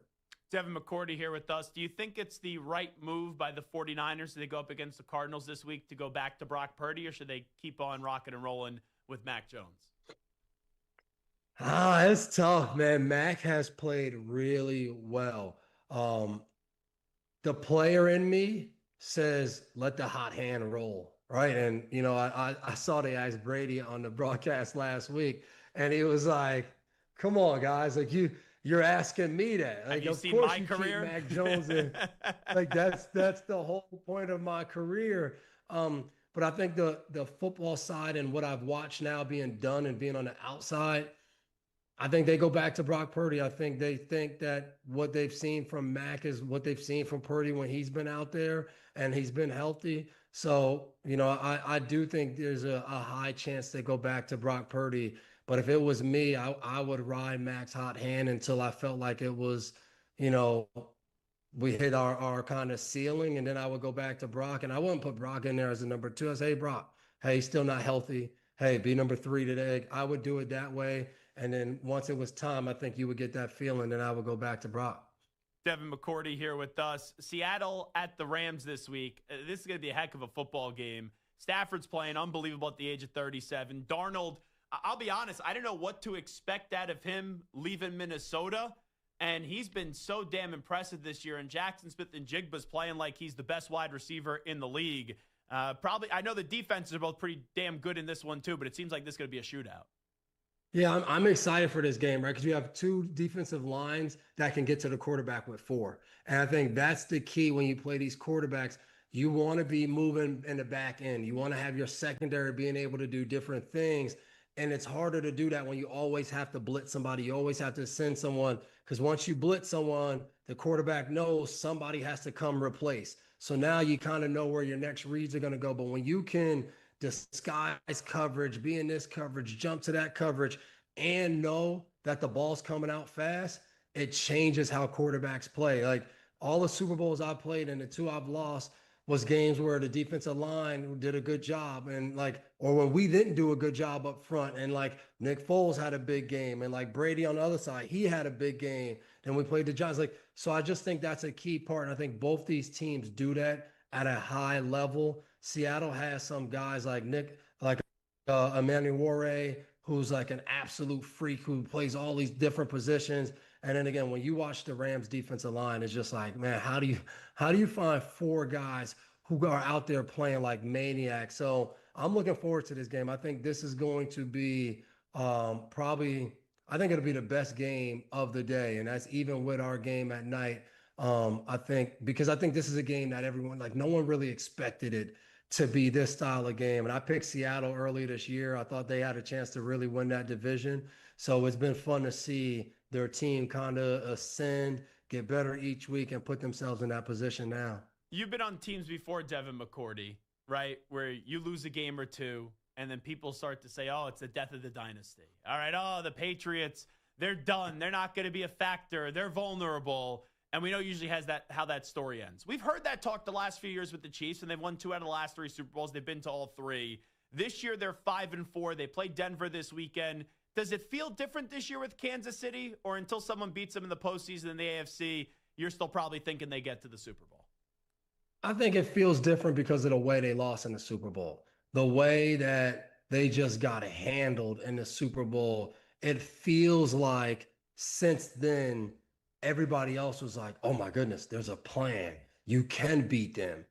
Oh, you can do that. And their record this year in all of these 1-score games, polar opposite of last year. So it's these little things. But I'll tell you this, if the AFC, if anybody else wants to have a chance, I would tell the teams, you better finish off the regular season and try to keep Patrick Mahomes out of the playoffs. Don't tell me they're well, he's going to be traveling. He's in the wild card. He's not. If they get in the playoffs, they're going to be a problem. And no team in the AFC wants to play the Kansas City Chiefs. They won't say that, but that's not what you sign. You don't want to be in the wild card or in a divisional round. You've earned yourself the 1 seed. You're playing at home, and it's oh yeah, you got Kansas City this week. You don't want that. But I do think it'll be interesting because if they don't finish this season strong, the way the AFC picture is this year, they could find themselves on the outside looking in and not in the playoffs, which I think is crazy to even, mention when you talk about the Kansas City Chiefs. But that's where we're at. You just said they're 5-4. They have to win some games, and all the games that they need to win are in front of them, and they kind of can control that, beating the teams in their division. But they're definitely starting behind the 8 ball this year. Last thing I'll ask you, your former coach, Bill Belichick, now at UNC. The Giants, they're now open. We know the history with those two, with the Giants organization, and Bill Belichick, obviously, as his time as defensive coordinator. Can you see Bill getting offered the head coaching job there, or is Bill Belichick's time in the NFL just simply over? Man, it's hard. I would say I can see him getting some interest in interviews. I don't know, with now 2 years removed from the NFL, if he gets that opportunity to get back in, I would sit down with him. There's no doubt about it. And, we'll see how it goes. And I think what you said, I think there's a really good prior relationship when you talk about the Mara family and Coach Belichick and what he meant to that organization, being there as a coordinator and all of that. But I do want to say, like, I've been on a lot of different things where, like, when it wasn't going well, it was like, hey, man, tell us about Coach. North Carolina looks a little different now. They've won some games. I know people point to the schedule. I think this is a part of the process, and I do want to give those guys credit. Like, I know a lot of people on staff there. There's a lot. They're talked about maybe more than they were talked about when they were in New England with that staff, and it's all so negative. But I don't watch a lot of college football because my kids play football on Saturdays, but it seems like they're starting to turn some things around and do some things. So maybe the way they finish might open some more eyes up going forward into this coaching search for the NFL. I sure wish I would love to see Bill back in the NFL, go get that record. Like, I think as a guy that got to play for Coach Belichick for, all 13 years, it would be really cool to possibly be there or anything like that. To see him do that, it'd be special. I see, before you guys go on the air for Football Night in America on social media, you, Maria Taylor, Jason Garrett, Florio, I think it's Matthew Berry as well. You guys are dancing. Who's the worst dancer? Sims, too. Let's not forget about Chris Sims. But who's the worst dancer out of this group? It's a stiff competition between Matthew Berry and Jason Garrett. No doubt about it. No doubt about it. Florio's a star of the show. He's a star of the show. I'm surprised. He's got rhythm. People come every week. They come every week to see the TikTok, to see what Florio's doing. That's the only reason they're watching it. You got it. Hey, D-Mac, good to see you last night. Appreciate the time. Thanks so much. Likewise. Always good catching up, Zach. There you go. Devin McCourty joining us on the Zach Gelb Show on the Infinity Sports Network. We'll take a time out. We'll come on back. We'll update you some of the biggest stories in the world of sports with some audio when we return. News brief time next. Back in 5 minutes.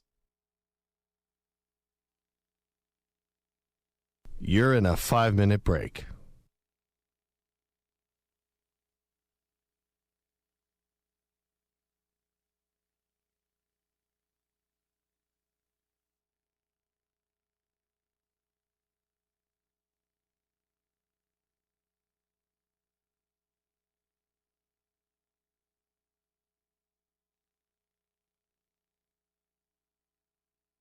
Four minutes, 30 seconds remaining.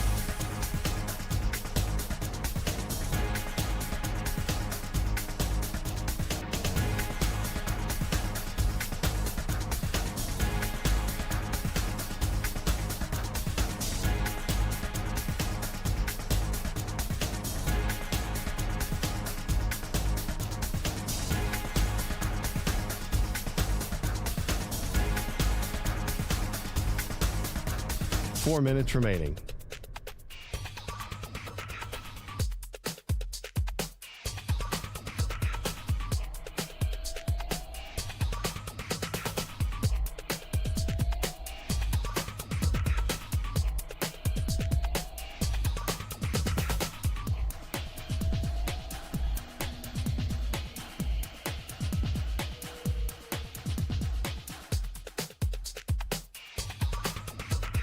Three minutes, 30 seconds remaining.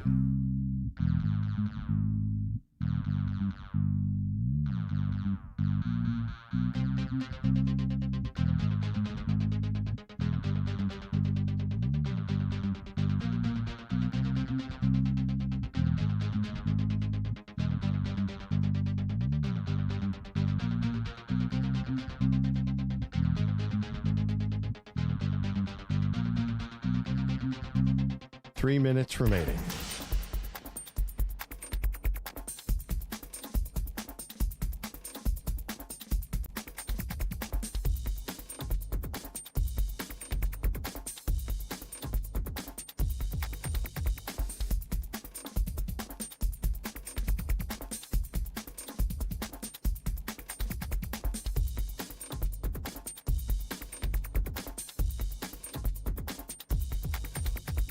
2 minutes, 30 seconds remaining.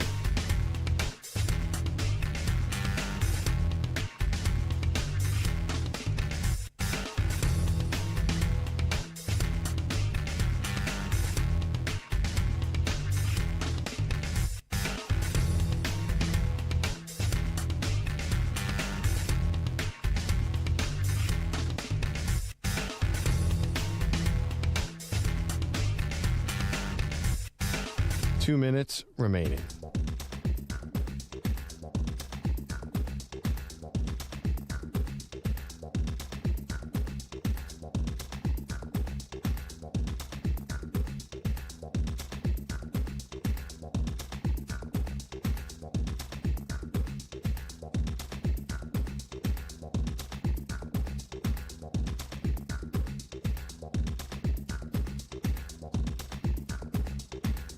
One minute, 30 seconds remaining.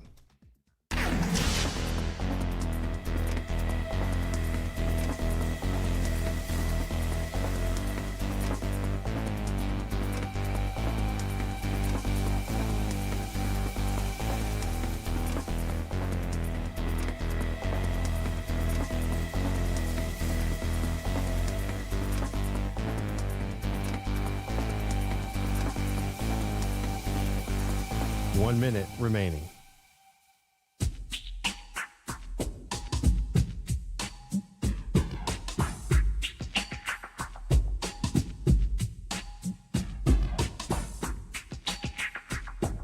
.45 seconds remaining.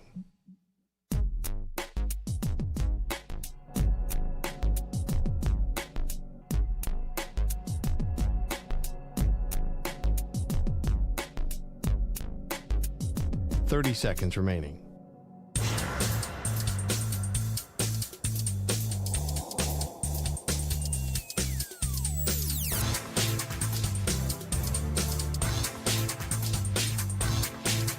.15 seconds.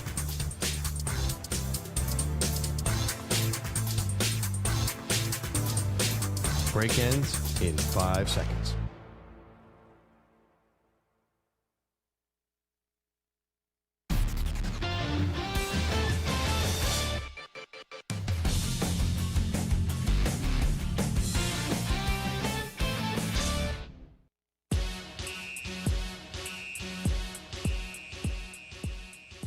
Welcome back to the Zach Gelb Show. This is an all-timer. I can't believe this story that I'm about to share with you. When a buddy of mine who loves hockey sent it to me, and he never gets got, I thought this guy got by a parody account. But the news is real. So did you see last night, Stu? And I'm bringing this up to you because Stu is a New Jersey Devils fan.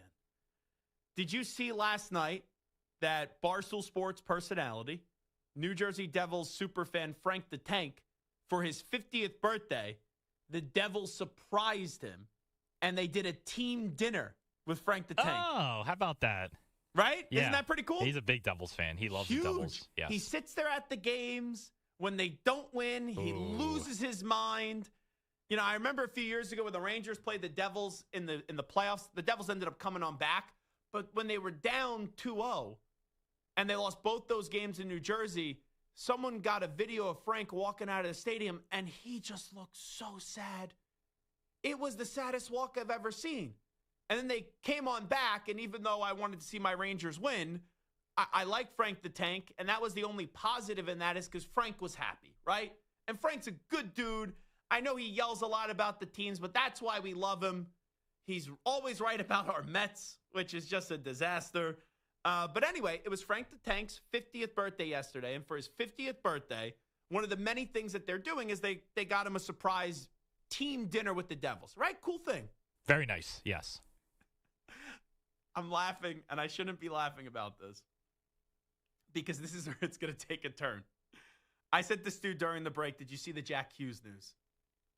And Stu goes, I have no clue what you're talking about. And I said, Stu, do not look at Twitter. Do not look at social media. I need to give you the news just on the air, and we got to get your reaction. This is the headline.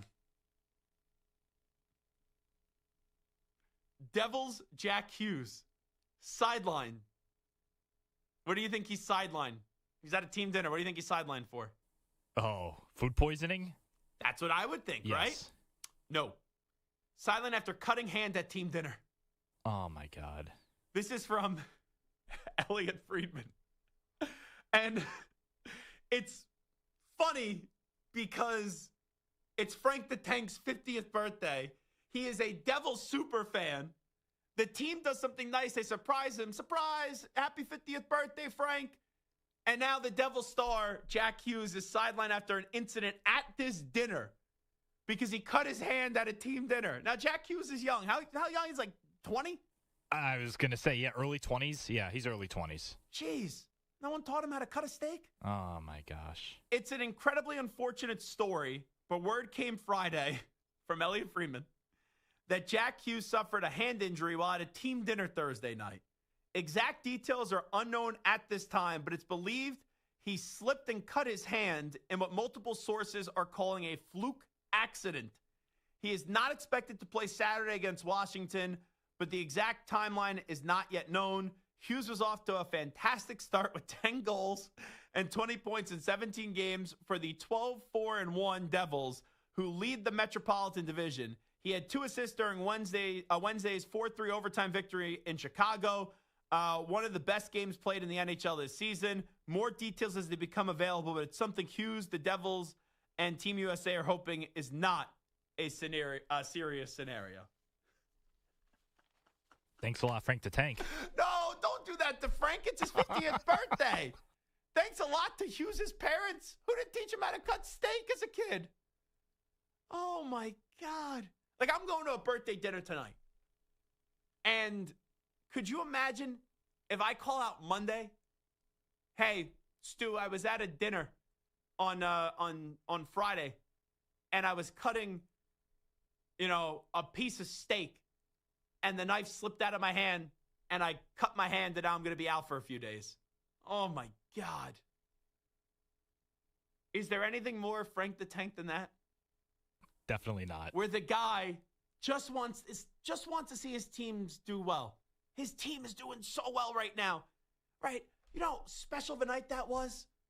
They surprised him 50th birthday party. And then you find out that at that dinner, that was for you, where they're surprising you for your 50th birthday. And it's not some fourth line guy. It's Jack Hughes, who's the best player of the team. Right? Yeah.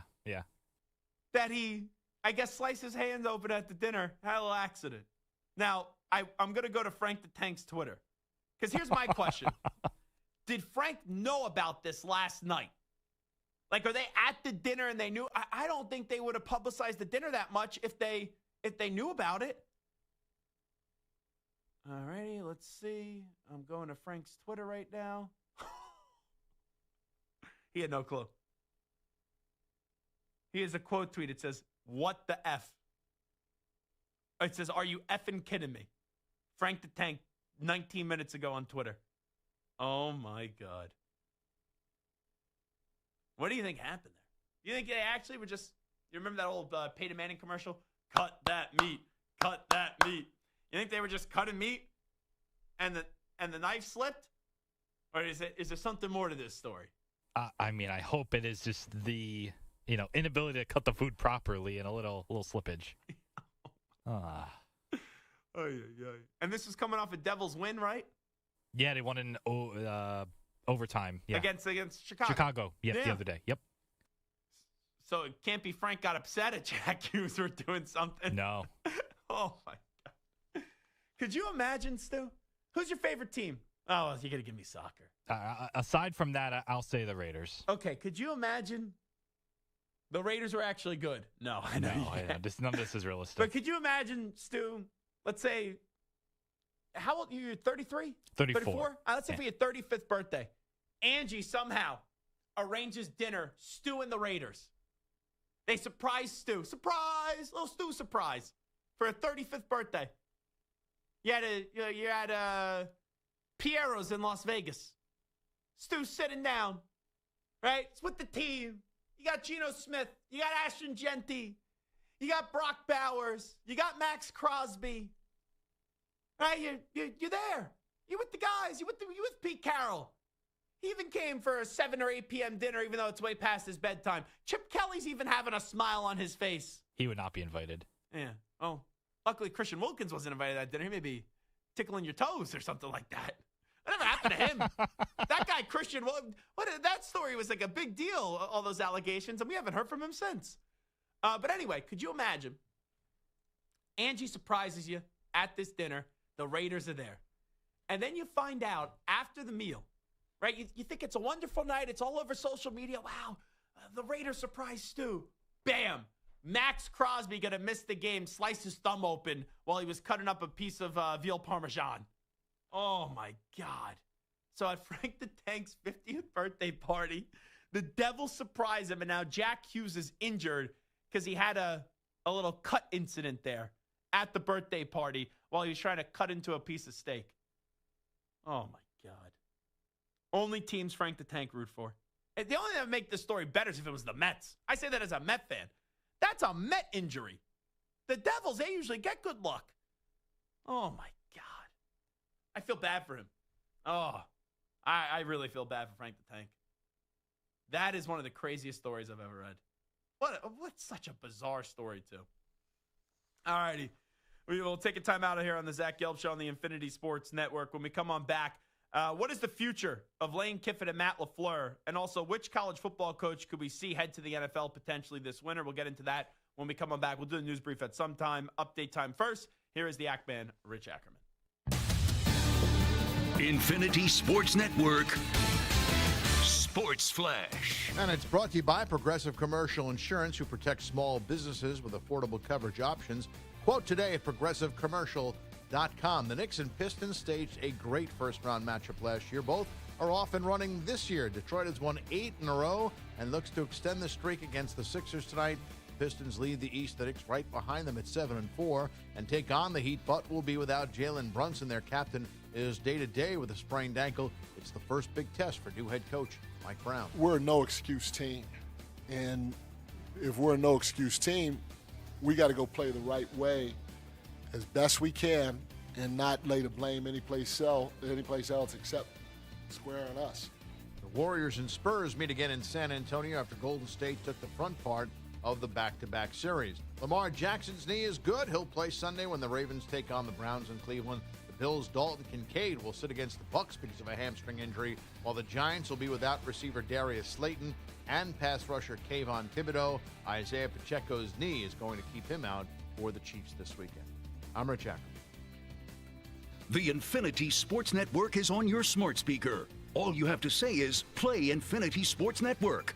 That's it. Play Infinity Sports Network.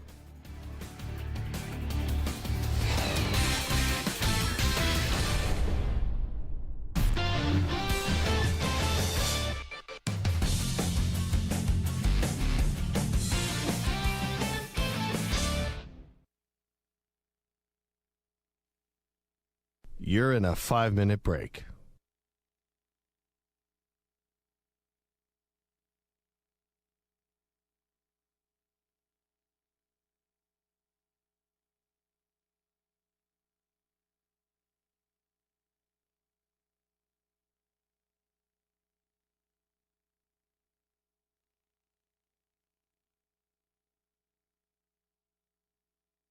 Four minutes, 30 seconds remaining.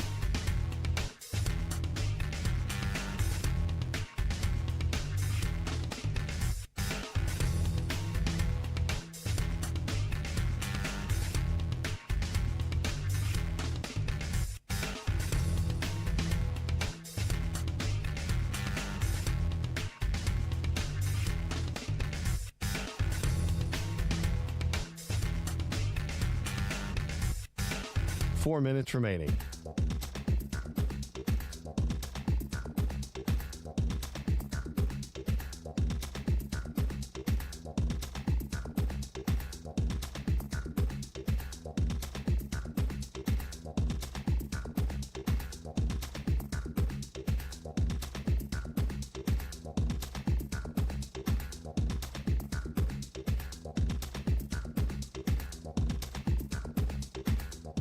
Three minutes, 30 seconds remaining.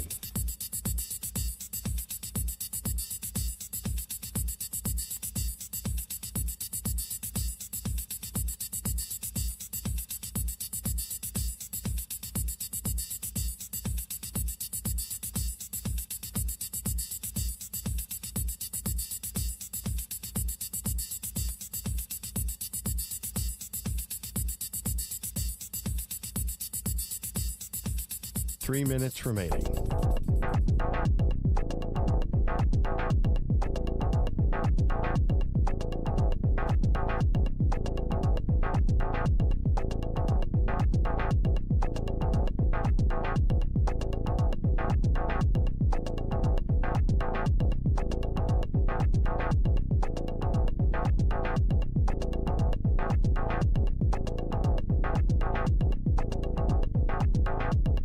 2 minutes, 30 seconds remaining.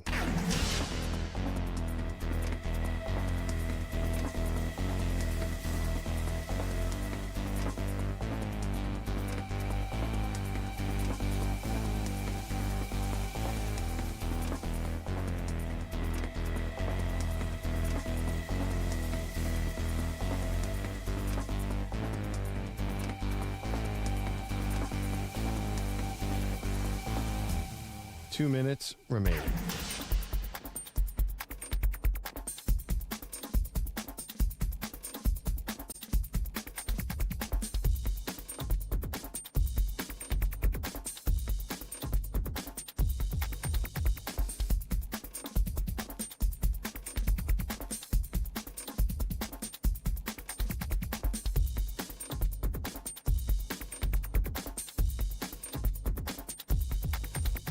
One minute, 30 seconds remaining.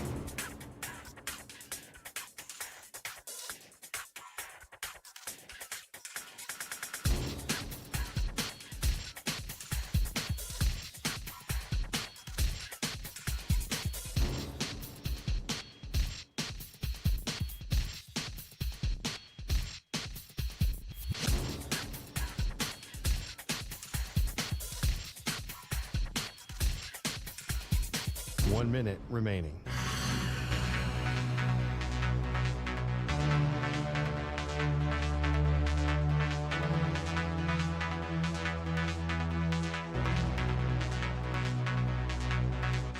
Forty-five seconds remaining.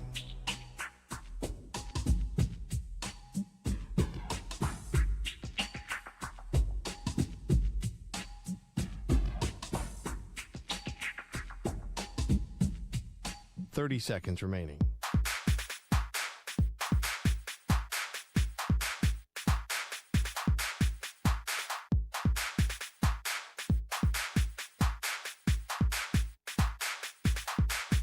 Fifteen seconds.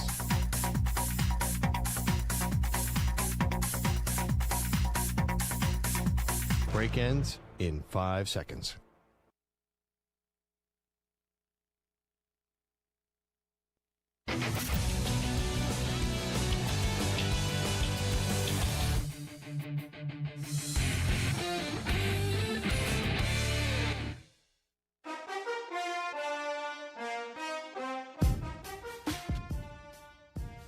You're listening to the Zach Gelb Show. It is the Zach Gelb Show on the Infinity Sports Network. I love hockey. Who thought, though, we'd be talking about hockey on a football Friday? This late into the NFL and college football season, but Frank the Tank had his 50th birthday party last night. The big 5-0. And the entire Devils team surprised him. Right? They showed up and they took Frank out to dinner. How nice is that? Well, at that dinner, Jack Hughes reportedly got injured at the dinner. It's a big steak dinner.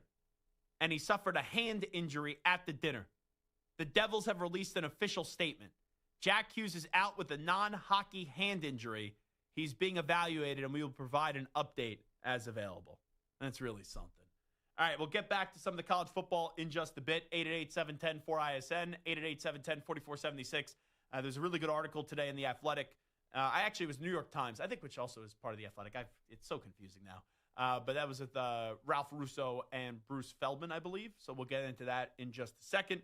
But let me first go to Kevin in San Antonio next up on the Zach Gelb Show. Kev, what's happening? Hey, not much, Zach. I'm listening at your show now. I can go ahead and call in. And there's a lot of this is a full plate of sports this week. It's the NFL and it's college football. And I know the Patriots. I like the Patriots, man. You never know. You never know about the Patriots because they may go all the way. That'd be something. I'd be very happy. If they win the Super Bowl this year, Kevin, I'd be very happy, if I'm just being honest with you. Oh man, that'd be the shot. They will have the biggest story of the NFL right there if they go. Yeah, I honestly, right now, I could argue it's the biggest surprise in the NFL this season. The Colts, right, with Daniel Jones and what he's been able to do this year. But outside of that, the Chiefs maybe not making the playoffs would definitely be up there.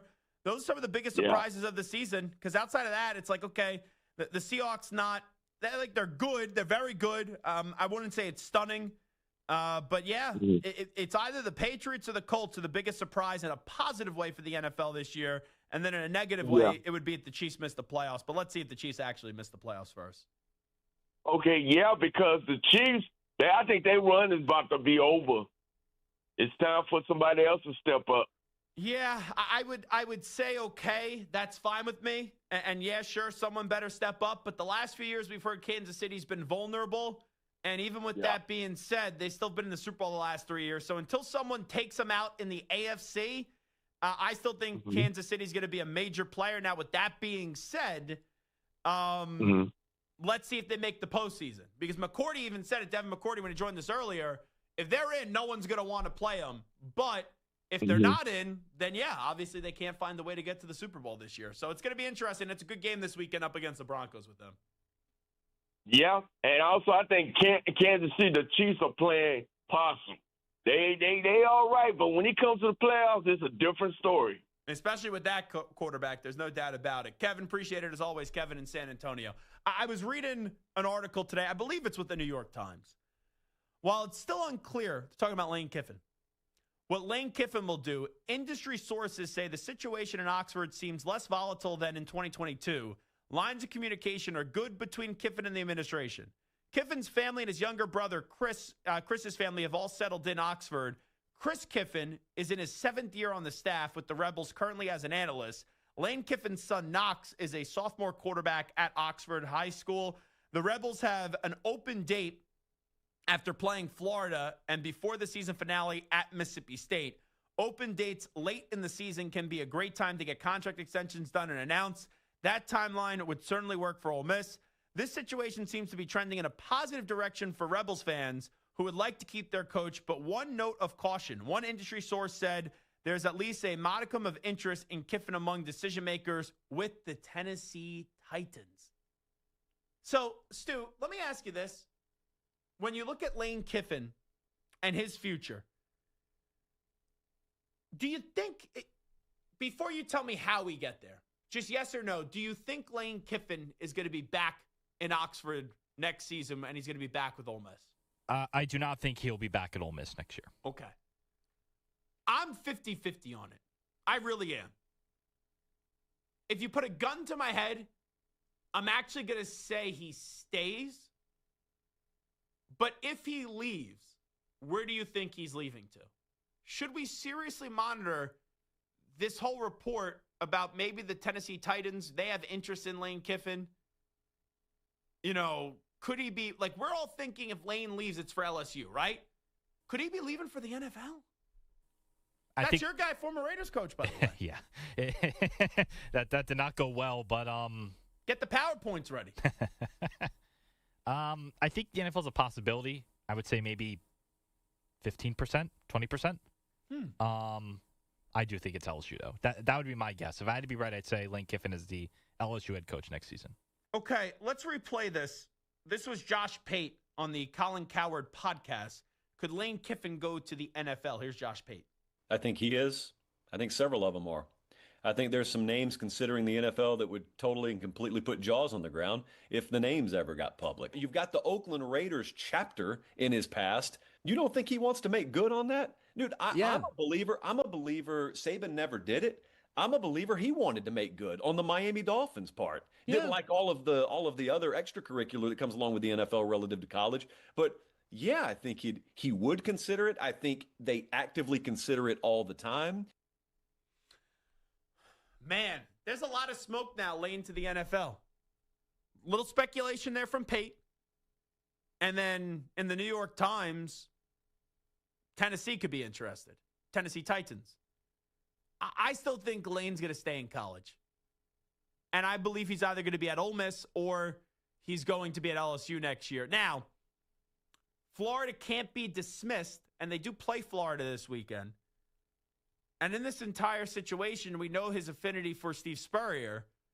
So could he take the Florida job? I still think that's unlikely. But remember last year, Ole Miss had a playoff team, and all they had to do was beat Florida in the swamp, and they ended up losing that game. Jackson Dart had some late fourth quarter interceptions, and now Ole Miss is sitting here once again with a playoff team that they look like they're going to the playoffs once again, and now can you beat Florida this time around?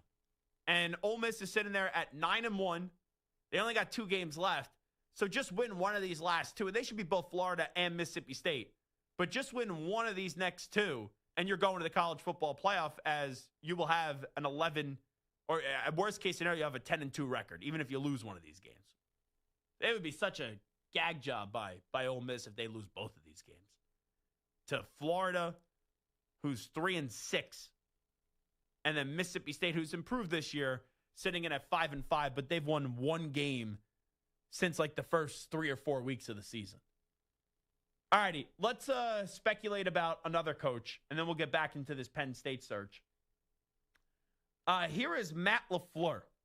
This is Matt Chernoff, longtime talk show host on 680 The Fan in Atlanta. The Falcons, surprise, surprise, they're already fed up with Raheem Morris. Who could have ever seen this one coming? Oh, Zach Gelb, I saw it miles and miles and miles away. But the Atlanta media is already fed up with Raheem Morris. It's just been a disaster ever since they beat the Buffalo Bills. But here is Matt Chernoff, what he's hearing about Matt LaFleur and how it could impact actually the Atlanta Falcons. Listen up. I got an interesting phone call earlier in the week from somebody I trust in the media who told me to put something on my radar. I was told by somebody to keep an eye on Matt LaFleur, and I said, tell me more. I was told that the Packers, who are one of the more stable franchises in all of the NFL, might make a switch at quarterback, or at head coach, if they don't make the playoffs, which I was shocked to hear. Matt LaFleur's record with the Green Bay Packers is 72-36-1 in 7 seasons. That's one of the great starts to a career anybody's ever had. And he's handled the whole transition to Jordan Love thing beautifully. There's never drama. They don't attract free agents. That's why the Micah thing was so big for them, because they just don't do stuff like that. But I was told that he still has a connection with the Falcons, a good relationship, and would be interested in coming back here. Yeah, if he needs a job, you could see LaFleur land there. LaFleur would be a hot commodity. Even though Packers fans, they may be fed up with him. If he gets ousted or he gets fired by the Green Bay Packers at the end of the year, Matt LaFleur in Atlanta could work, especially with the offensive pieces they have there. Michael Penix Jr. and Bijan Robinson and Drake London. The Giants could be a situation with the young quarterback in Jackson Dart. You got Malik Neighbors coming back from injury with Cam Scadaboo. And even Tennessee. There's history there. Tennessee wouldn't surprise me as well with Cam Ward. LaFleur would definitely be a hot commodity because he's a young offensive mind. But right now, I have a tough time envisioning that Matt LaFleur is not going to be back with the Packers next year. They're 5-3-1. How bad is it going to get the rest of the way? You play the Giants this weekend. You should win that game. That gets you to 6-3-1.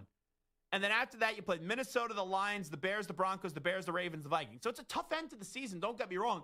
But it's not like you have a bad team. You got a good team. You don't got a great team. You got a good team. And now it's up to the coach and the quarterback to show that they could be great. And we'll have to wait and see if they could do that. All righty. Now, in this Athletic article or New York Times article, I think it's the same thing now. But anyway, this is also what Ralph Russo and I believe it was Bruce Feldman said as well. And this is now moving off of Lane Kiffin, but it was all in the same article.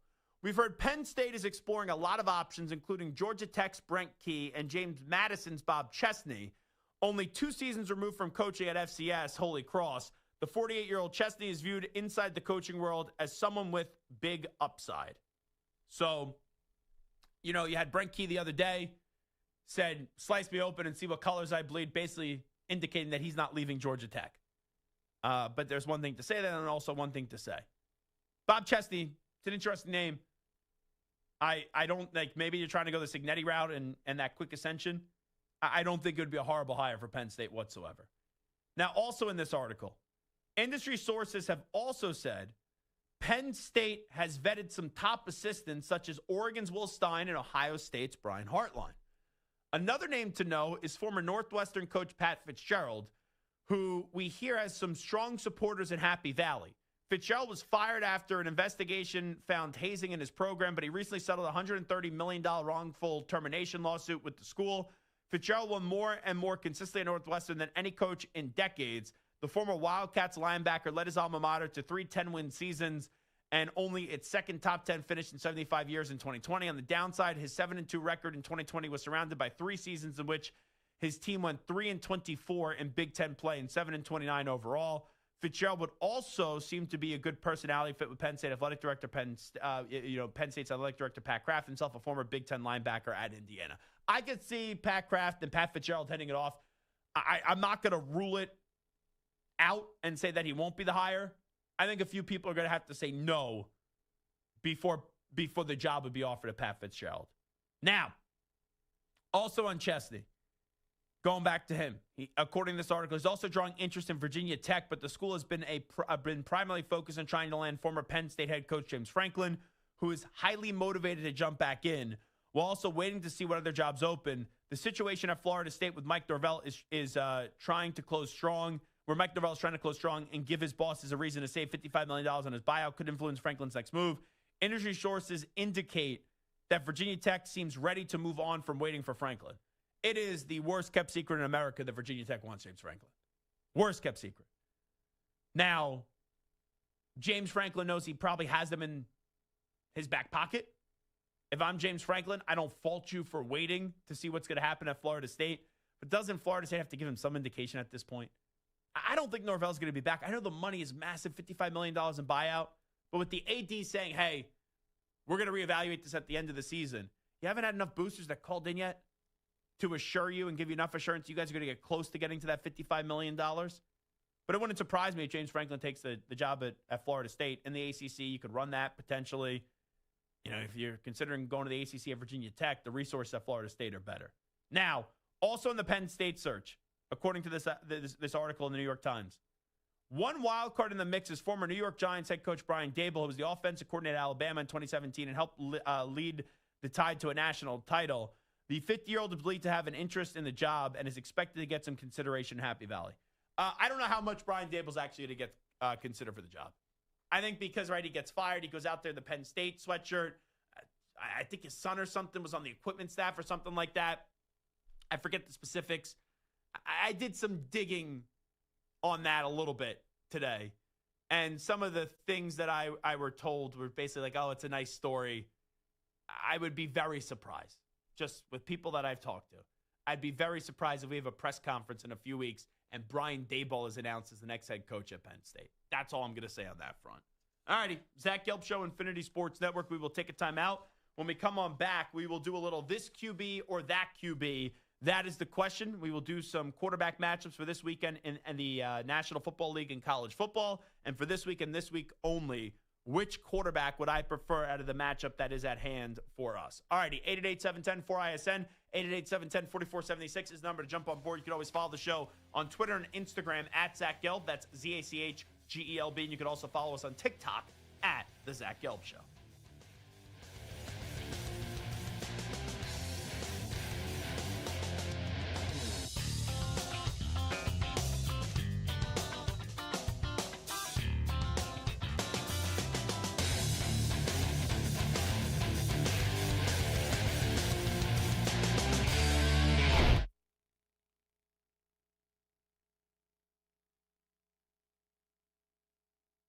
You're in a 5-minute break.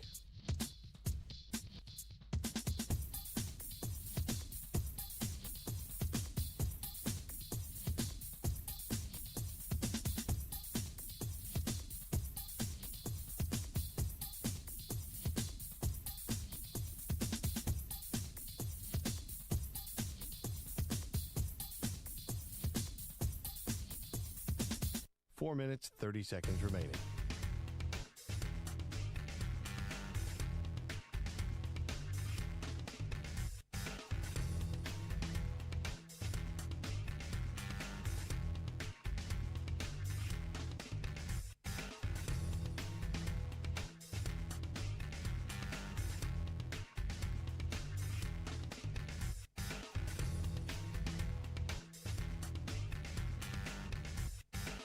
Four minutes remaining.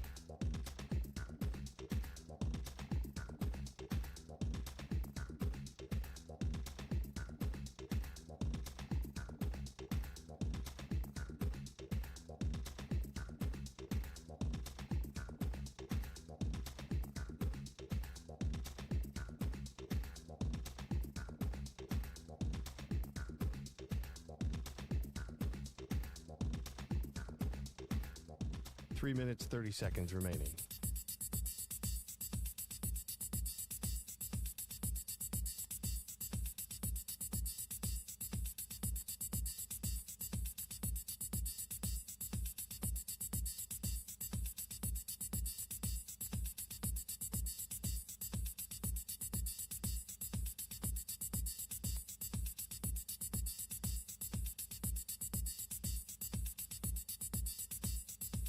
Three minutes remaining.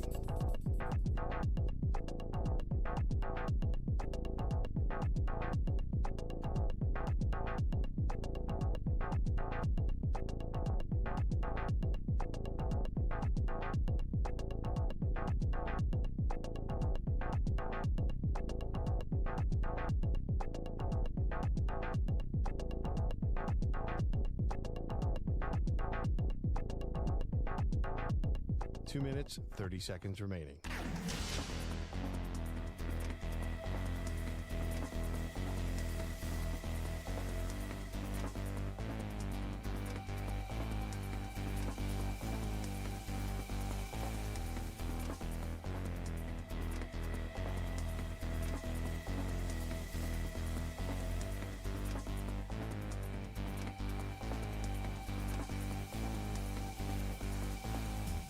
Two minutes remaining.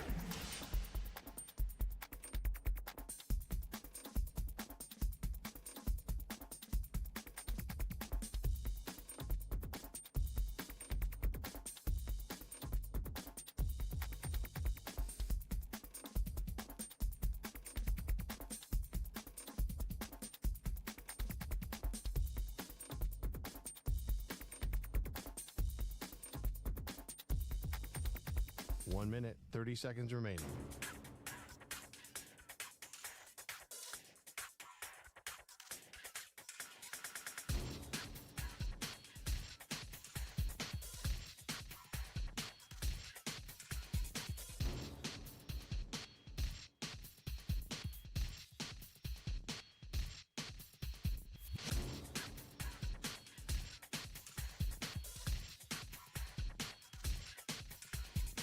One minute remaining.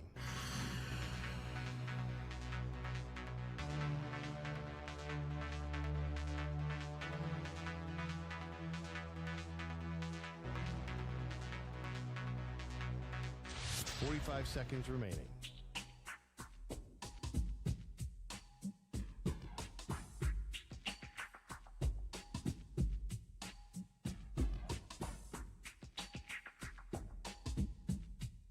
Thirty seconds remaining.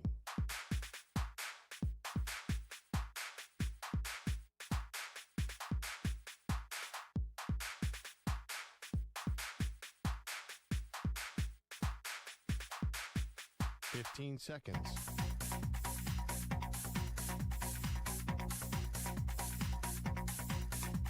Break ends in 5 seconds.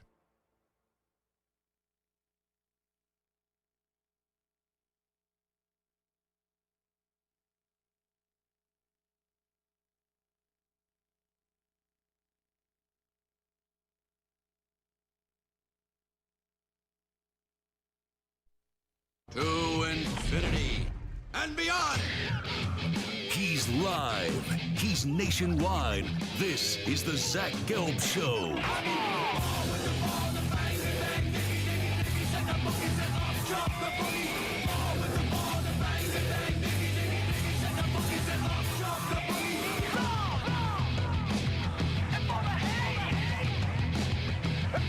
Here's your host, Zach Gelb. Alrighty, welcome back in. Hour number 3 of our radio program. This is the Zach Gelb Show, coast to coast on the Infinity Sports Network. Are you a fan of cinnamon? I can never say that, by the way. Cinnamon. Cinnamon. Cinnamon, yes. Am I saying that correctly? Cinnamon. Cinnamon, yep. Yeah. Yeah. I think I try to say cinnamon. Like synonymous. Right, When- like the when I say M that? first, yeah. Cinnamon. No, I'm not saying that correctly.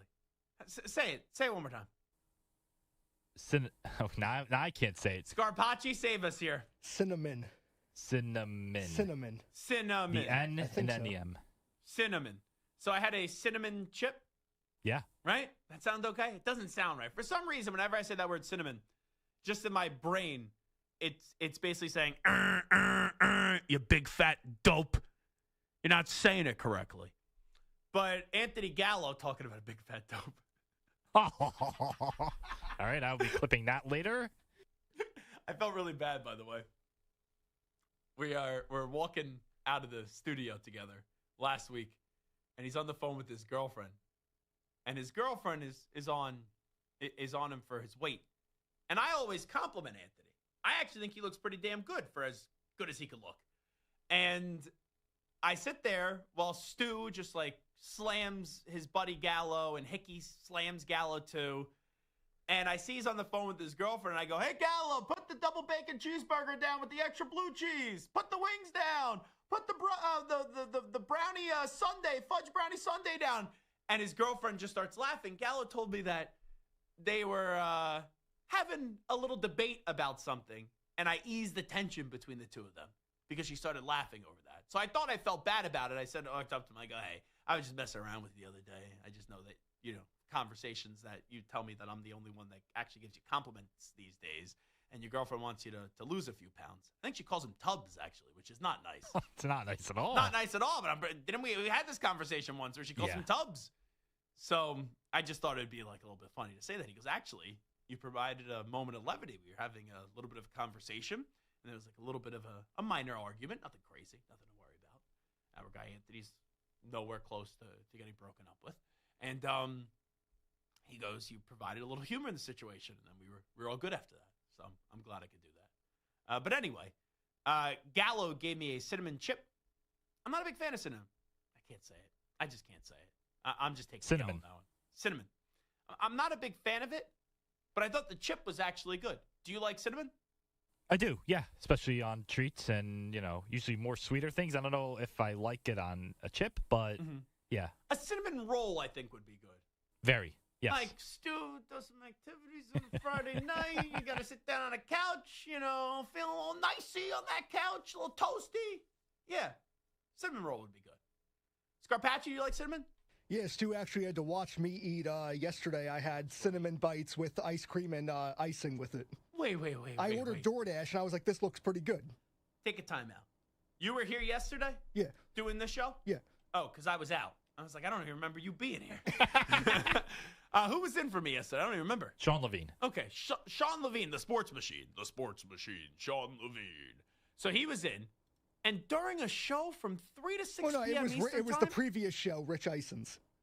Oh, Rich Eisen was on. Well, we were waiting to start, like your show. Okay, but still, middle of the day, that doesn't make it any better. You ordered a what? Well, I wouldn't order food. I rarely order dessert items if I'm getting food, but this just looked really good. So I was willing to try it. So it was like 2:30 in the afternoon. And you had a cinnamon roll with ice cream? No, it was cinnamon sticks and it came with ice cream and icing.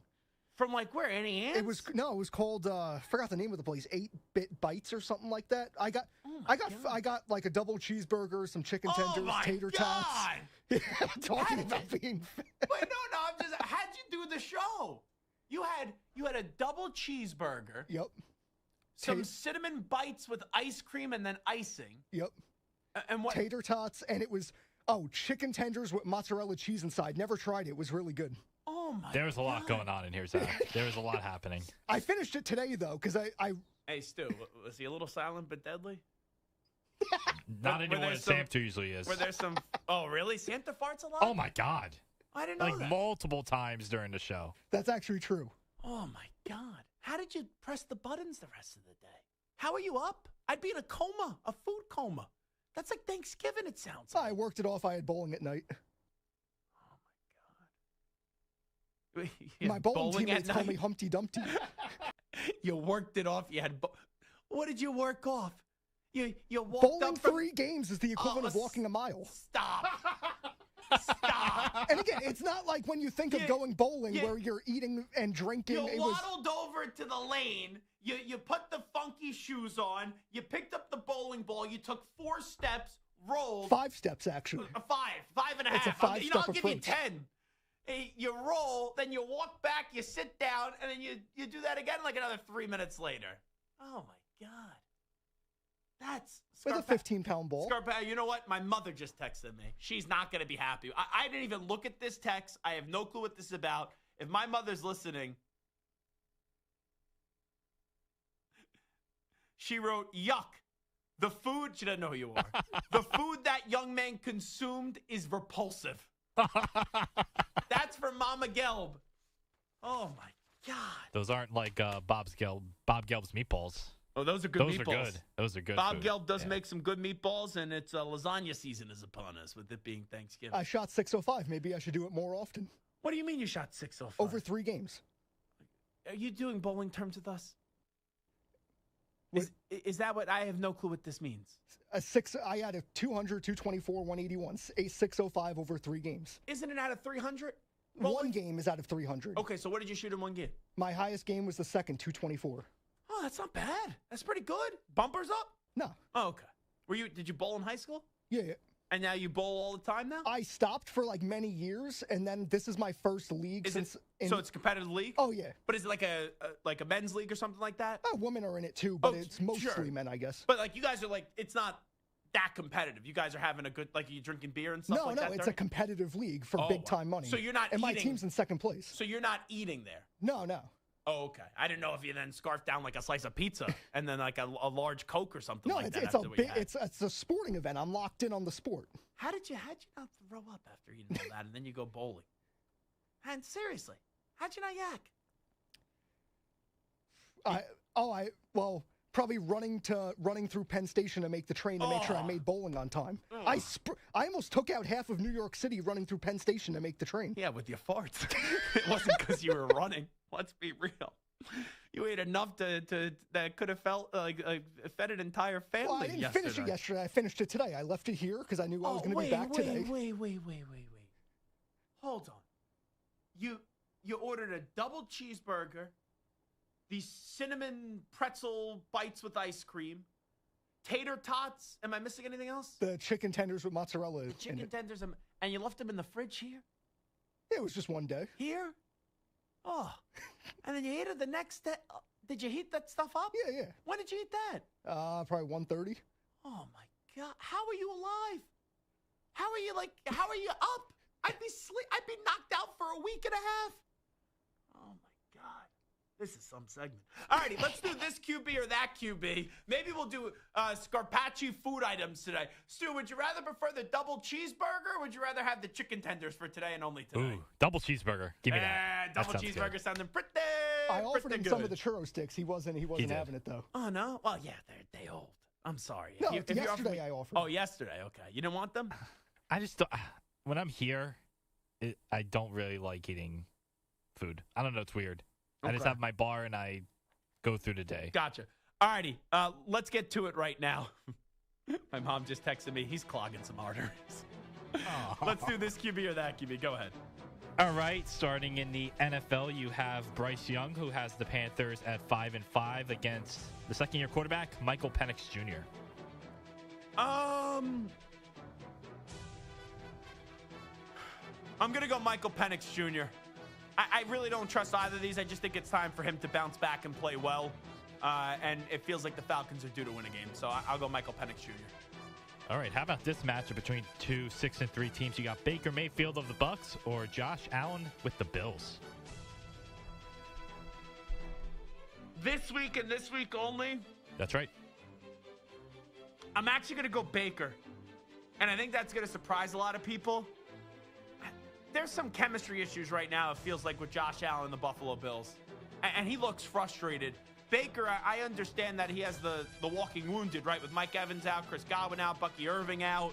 Emeka Buka has been at full health. But I don't think Baker doesn't take the field. You know, like Josh Allen, I feel like he's taking the field frustrated. I don't think Baker Mayfield's taking the field frustrated. So I will actually, just for this week and this week only, once again, go with Baker Mayfield. All right, what about this NFC matchup between two young quarterbacks? You have Caleb Williams on the 6-3 Bears or J.J. McCarthy for the Vikings? I'm going to go with Caleb Williams. I like J.J. a lot, but it's been too inconsistent and he hasn't been on the field enough yet And I think Caleb Williams is playing solid football, good football. I'm going to go with Caleb Williams right now. All right, what about this matchup between two quarterbacks? You have Justin Herbert. The Chargers are 7-3 on the season. And then Trevor Lawrence with the Jaguars, who are 5-4. Oh, this one's easy. It's Justin Herbert. Trevor Lawrence, man, we're starting to move him into bust category, and he's definitely not worth the money that they're paying him right now. I will go Justin Herbert. All right, in one of the games of the week in the NFC West, you have the Seahawks with Sam Darnold in his first year starting for them, or Matthew Stafford, who is one of the MVP candidates so far this year. So Sam Darnold early in the year had a great back-and-forth game with Baker Mayfield. Both of them were just lighting up the joint. And then, unfortunately, at the end, Sam Darnold threw an interception. Darnold, there's still that question about him in the big game, even though he's having a really good season in back-to-back years. I trust Stafford more in the big moment, so I go Matthew Stafford. All right, how about in the AFC West, you have the Chiefs and Patrick Mahomes. They are only 5-4 on the year. And a Bo Nix, who has the Broncos at 8-2. He does have him at 8-2. The last 2 weeks, so it has been because of him. That offense has been sloppy. Mahomes is still arguably the best quarterback in the NFL, even though he's not playing like it this year. I will go Patrick Mahomes over Bo Nix for this week and this week only. All right, and probably for the foreseeable future, if I'm just being honest with you. All right, and in the last NFL one, we have Jared Goff, who has some amazing numbers with the 6-3 Lions, or Jalen Hurts with the Eagles. Jared Goff going outside to Philly. Jalen Hurts, chemistry issues right now with him and A.J. Brown.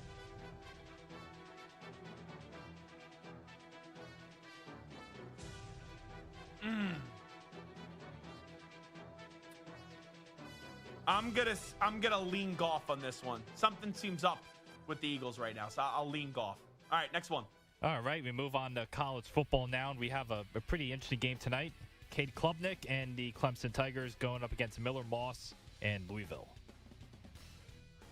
Louisville coming off a loss too, and you look at them. You have the Jeff Brom speculation with the contract.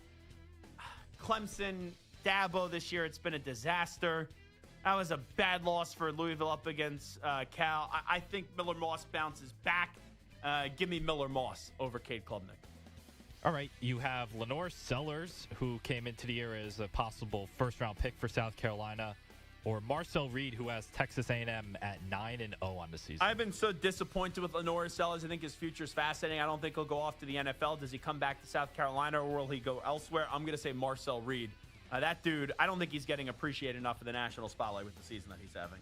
All right, two first-year starting quarterbacks. You got C.J. Carr with Notre Dame, or Mason Heinzel with Pittsburgh, who has done a nice job since taking over. I can't wait for this game. Noon Eastern, I believe it is tomorrow. I'm going to go C.J. Carr. He's playing some of the best, in the nation right now at the quarterback position. And Tom Brady loves him, some C.J. Carr. And I think he said he's the best college quarterback he's seen since Joe Burrow, which is some big-time praise. Carr's got to show me more, but I like what I'm seeing in a Carr right now. All right, and what about one of the games of the week? You have John Mateer from Oklahoma or Ty Simpson from Alabama. Ever since the injury, Mateer hasn't been the same. Ty Simpson's playing some of the best football in the country. I would go Ty Simpson. All right, what about Baron Morton and what he's done for Texas Tech or UCF's Taven Jackson? I'm going to go with Baron Morton on this one. Texas Tech is also having an unbelievable season.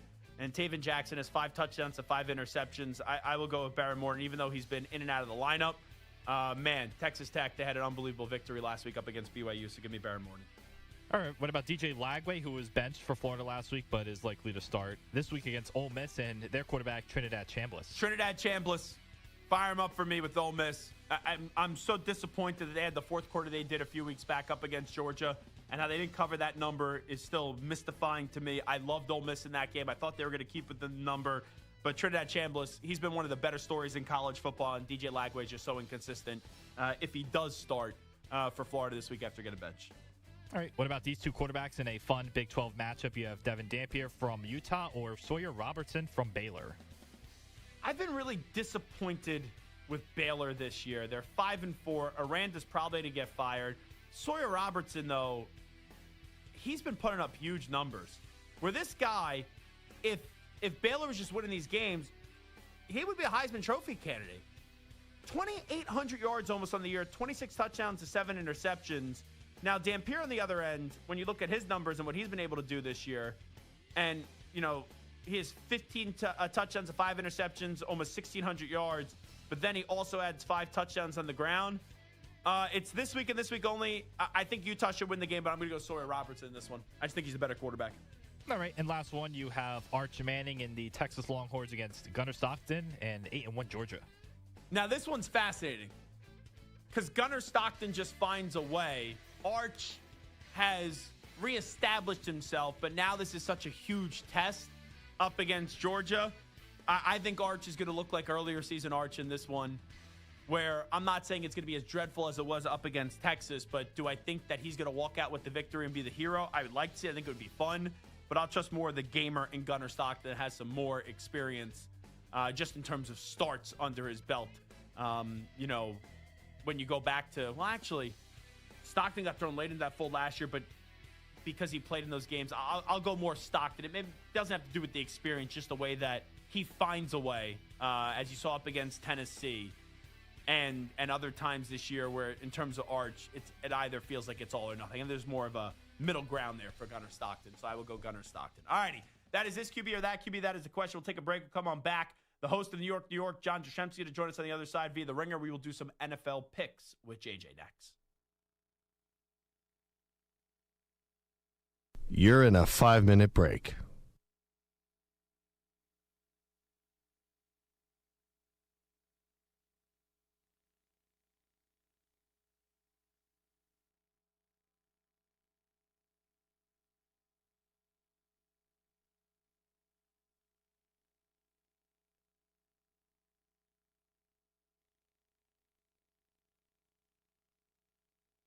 Four minutes, 30 seconds remaining.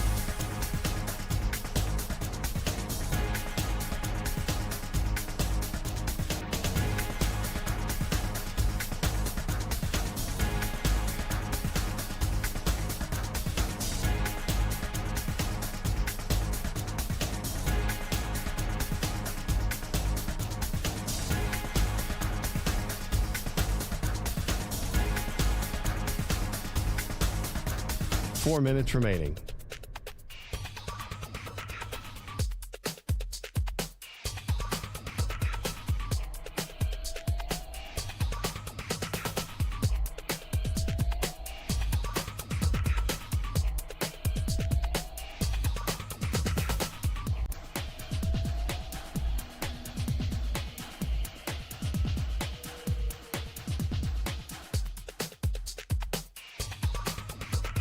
Three minutes, 30 seconds remaining.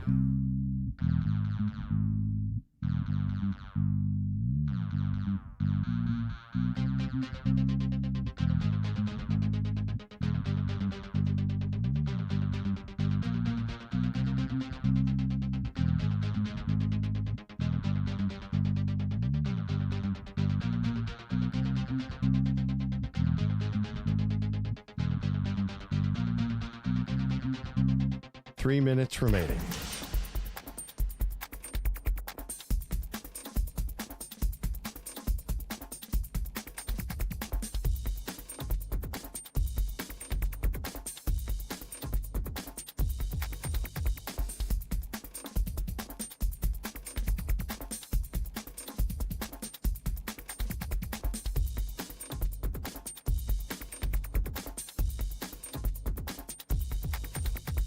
Two minutes, 30 seconds remaining.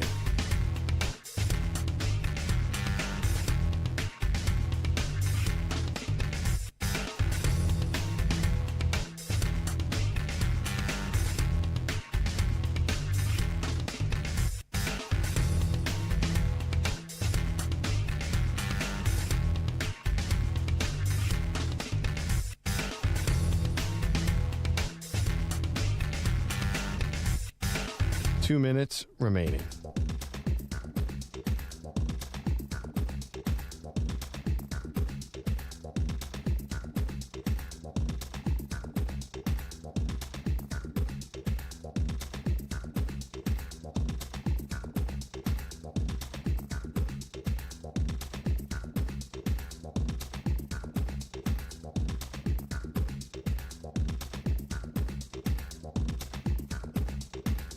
One minute, 30 seconds remaining.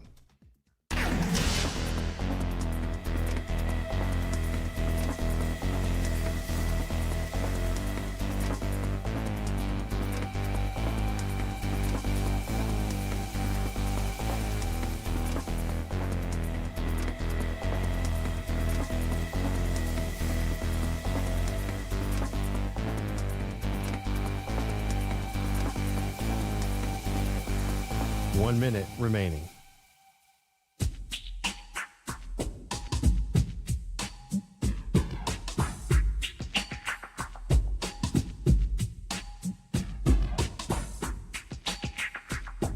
.45 seconds remaining.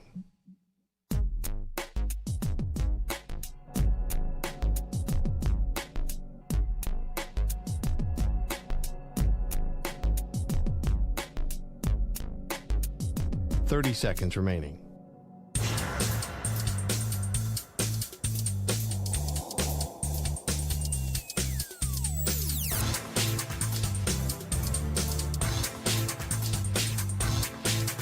.15 seconds.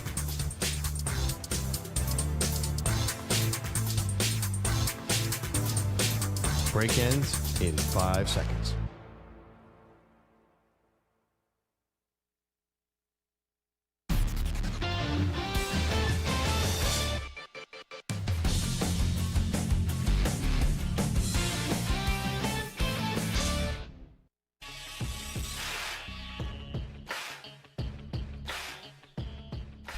Welcome back to the Zach Gelb Show on the Infinity Sports Network. All righty, Football Friday, Zach Gelb Show right here on the Infinity Sports Network. New York podcast host JJ Jastremski, John Jastremski. I almost called him JJ McCarthy for some reason, but John Jastremski, our pal JJ, joining us right now. Ringer, Spotify, also TV star here locally in New York on SNY. Kind enough to join us right now. JJ, what's going on? Hi, buddy. I'm glad that you mentioned J.J. McCarthy. We may get to him in a little bit, considering we're about to do some NFL picks. But life is good, man. I'm heading to Madrid tomorrow, believe it or not, to watch the riveting football display between the Dolphins and the Commanders. But there are worse places to be. I mean, I've never been to Spain, so fired up, dude. Let's go. Now, I got to get some specifics here. You and your beautiful bride just had a adorable child. Is this a mommy trip as well with the baby, or is the baby staying home? What's going on here? Is this a getaway, a couple's getaway here? It's a great question. It is me, wife, baby. However, there's a disclaimer. My in-laws are coming. So baby will not be going to the stadium. Mommy and daddy will be getting help over the next couple of days. Otherwise, I would have never agreed to the whole plan of traveling with the child. But you will learn this over the years, Zach. When they don't move, it's actually the best time to travel because you don't have to worry about them crawling or walking or going God knows where. Everything should be okay, assuming we get a little sleep. Well, also you have the in-laws there, so they could be on grandma and grandpa duty. Oh, you put them to work. Zach, you put them to work. My parents know the deal. Her parents know the deal. You got to take advantage. We're blessed. Listen, you're blessed to have the support and the help, but you got to put them to work. So JJ's going to be boozing a little bit, it sounds like, in Madrid. That's what Maybe a little sangria. Maybe a little sangria. They sell sangria at the stadium? I hope so. Trust me. You're going to be needed to drink to watch this team, especially with the Dolphins. Where are you at with Tua? Is he cooked? I know he's going to be on the team next year because of the money, but are you stuck with him? But are you at all seeing a light at the end of the tunnel where you go, okay, maybe he'll start to turn it around? No, you're satisfied? Of course not. No, and the amazing thing, Zach, about the way their season has transpired is you would have assumed if he played every single one of these games, the Dolphins would be right in playoff contention because for the better part of McDaniel's tenure, they beat the bad teams, they lose to the good teams.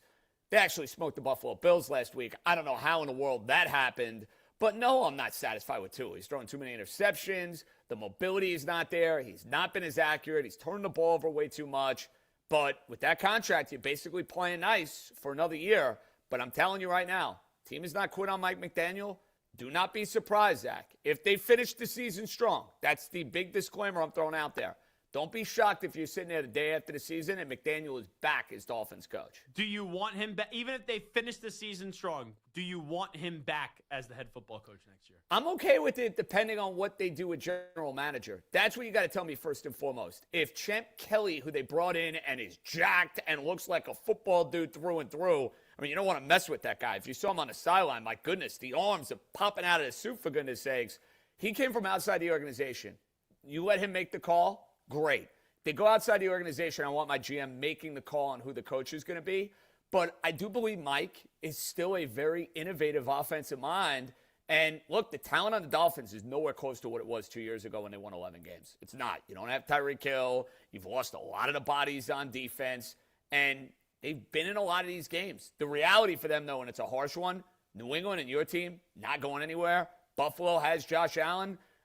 It's not pleasant and pretty if you're a fan of the Dolphins and the Jets. Let's just put it that way. I'm just saying, it's like good old times. The Bills still don't have a Super Bowl. The Dolphins and the Jets don't have a coach or a quarterback. And here comes the startup Patriots. Just the little engine that could just chugging along, choo-choo, with Mike Vrabel and Drake Maye. Oh, it's got to be miserable for you. You spoiled brats. That's all I'm going to say. You spoiled brats. Must be nice. JJ, 5 long years. You got to have some sympathy for me and be Oh, happy yeah. for me. The long-suffering Patriot fan, of course. Of course. Before we get to picks, just real quickly, next Giants coach, if you had to take a stab at it on November 14th, who would your prediction be? Woo, that is a great, great question. I'm going to say Hafley, the defensive coordinator with the Packers, because he has ties to BC. You know the Giants have the Tom Coughlin, Chris Snee, Boston College pipeline.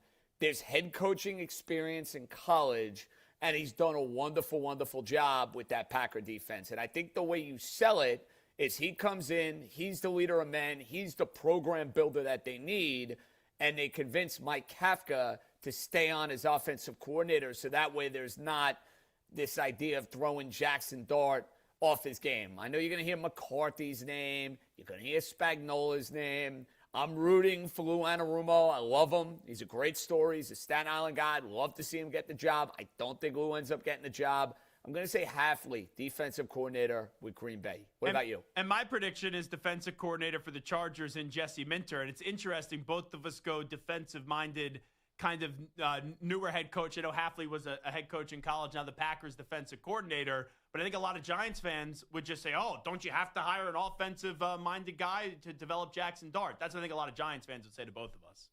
Yeah, and not necessarily. Listen, the Giant program for a decade has been lost. I need a program builder. Now, we got to be careful trying to link these candidates in November because you know this and I know this. There could be some surprise firings that you don't know about. Hey, is Mike Tomlin done in Pittsburgh? LaFleur. What happens with John Harbaugh? What happens with LaFleur in Green Bay?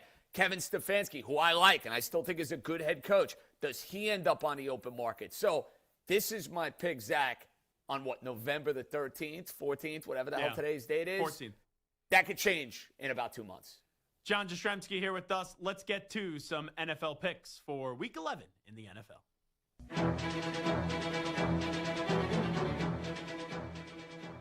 It's time for NFL picks on the Zach Gelb Show.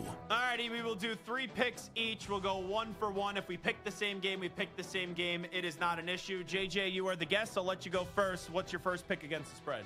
All right, Zach, thanks for giving me the T-box. Game 1, my favorite play of the week. You mentioned J.J. McCarthy. I love the Minnesota Vikings laying the 2.5 in a kitchen sink must-have game for them against the overrated Chicago Bears. I know Chicago has piled up the wins. All of a sudden now people are putting Ben Johnson in the Coach of the Year candidacy. I get it. I understand it. Look at who the Bears have beaten. Did anybody sit through their game a week ago against the New York Giants? They had absolutely no business beating the New York Giants. And you're going to say, hey, J.J. McCarthy, you want to trust a young quarterback? Here's why I do. He's already beaten the Chicago Bears. It was ugly, but he found a way to beat them in Week 1. And if you watched McCarthy last week, and I had Baltimore last week, I watched a lot of that Baltimore-Minnesota game, I actually thought he moved the ball pretty well, and I thought Minnesota hung in against the Ravens team that looks drastically different with their MVP back in the fold. Here's the difference in this game. I don't trust Caleb Williams against a much healthier Viking defense. I think Flores is going to scheme some stuff up that maybe confuses them, expect a turnover or two. And again, you have the team with the gaudy record getting 2.5 against the 500 team. I think the line tells you something, Zach. I'm on Minnesota. Cowboys and the Raiders, I'm going to go there. This could be a sucker bet. I don't care. I've got burned by the Cowboys a ton this year. I know the Cowboys have an offense. I can't trust anything out of the Raiders right now. Expect a lot of points in this one. I trust Dak Prescott to get the job done and win this game by at least 4 points. So I'm going to take the Dallas Cowboys and pick number 1 for me, laying 3.5 points. Your second pick, JJ? Okay, I think you're on the right side in that Dallas game. It is a little fishy. It is a little ratty. There's no way in the world I'm putting my hard-earned American dollars on the Las Vegas Raiders. They stink. I did a few weeks ago, and it was a great cover up against Jacksonville. I had that one too. 2.5. It was great. I had that one too. You were very happy to see that game go to overtime. 2-point conversions worked out beautifully. Now, game 2. It's one of the juiciest games of the week. I can't wait to watch this game. The Seattle Seahawks and the Los Angeles Rams. And for my money, Zach Gelb, the Los Angeles Rams are the most complete team in the NFC. I think they're super well coached. Their defense is stout on that front seven. And here, to me, is the difference in the game. I know McDonald has done a wonderful job with the Seahawks. Their defense is playing great. Smith-Njigba has turned into maybe one of the best receivers in the league. And Darnold has been a legitimate MVP candidate. Yeah. But you have a good memory.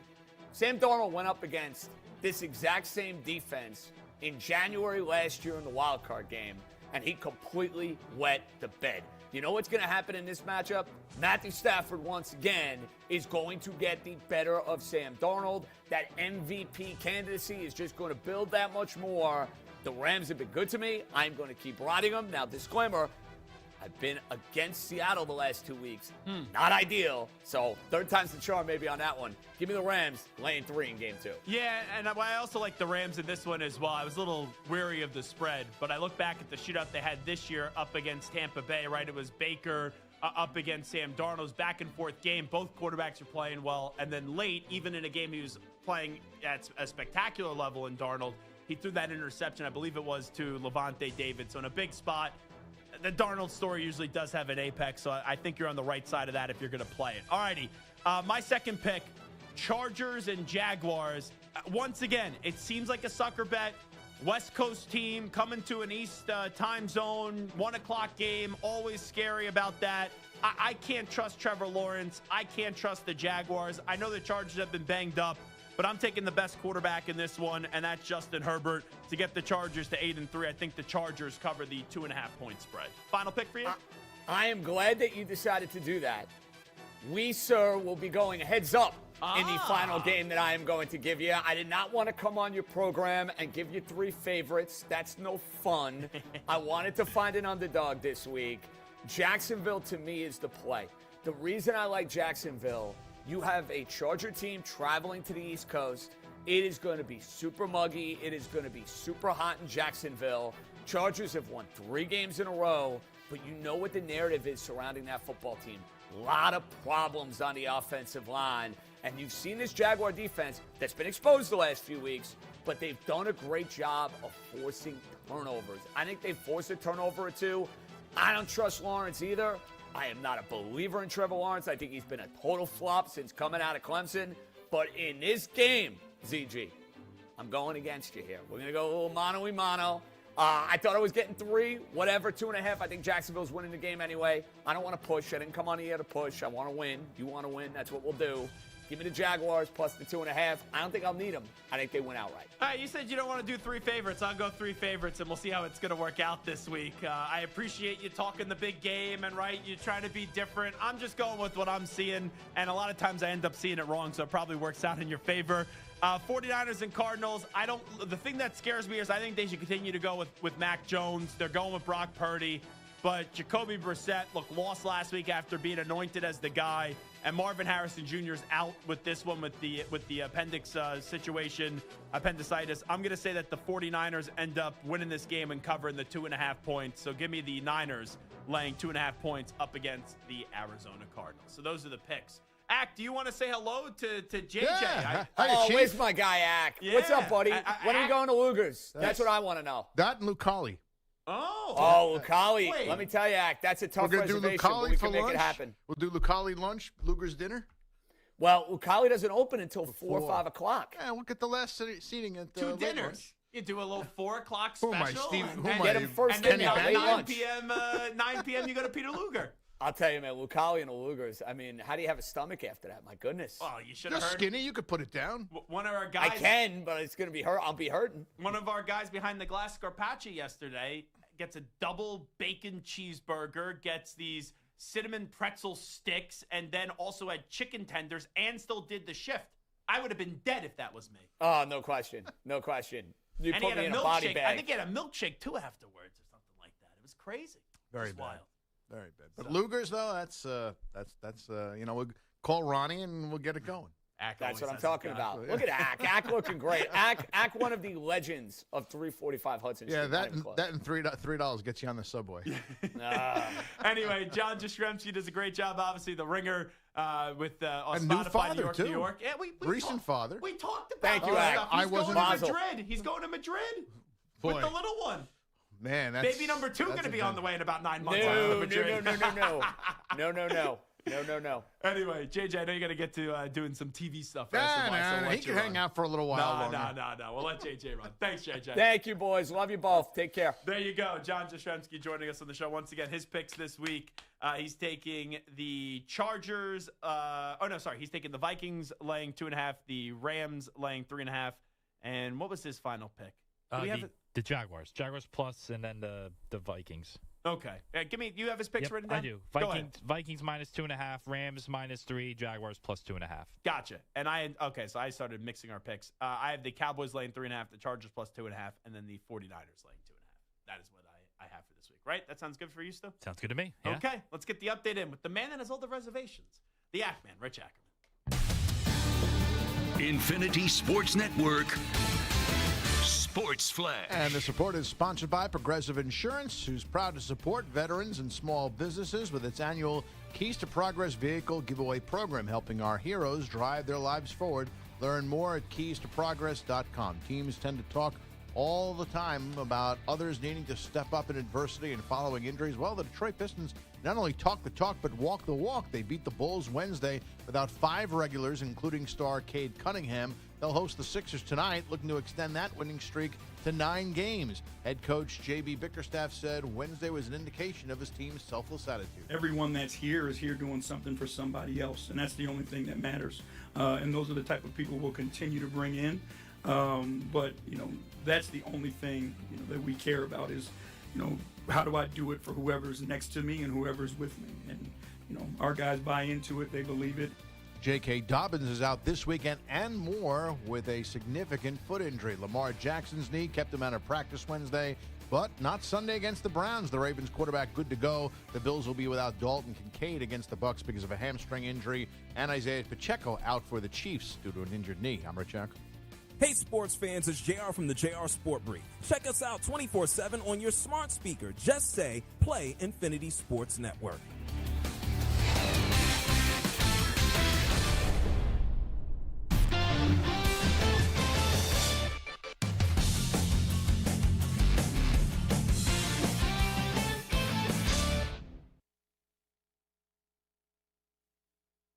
You're in a 5-minute break.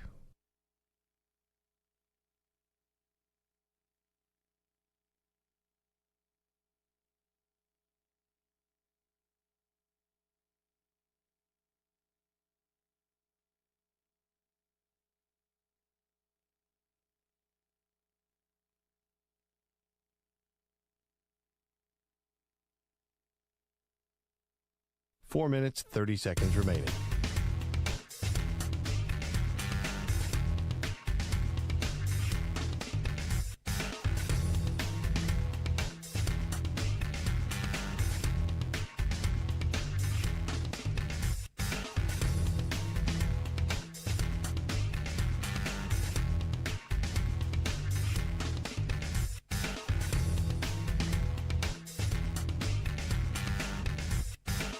Four minutes remaining.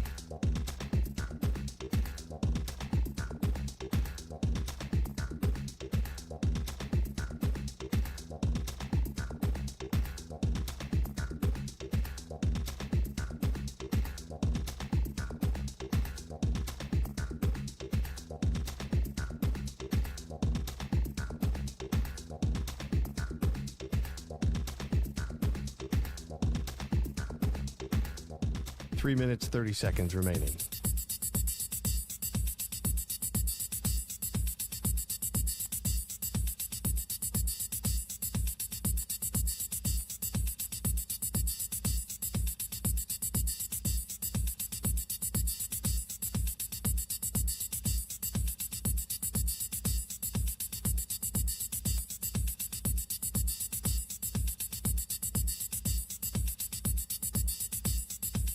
Three minutes remaining.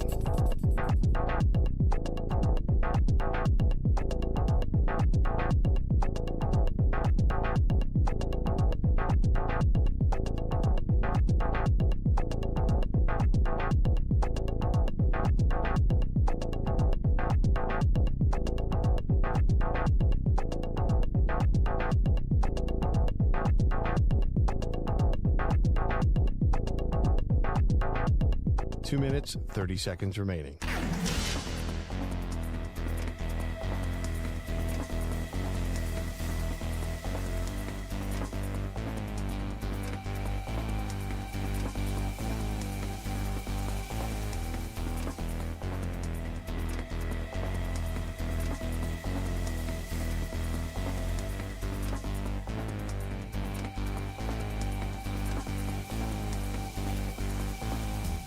Two minutes remaining.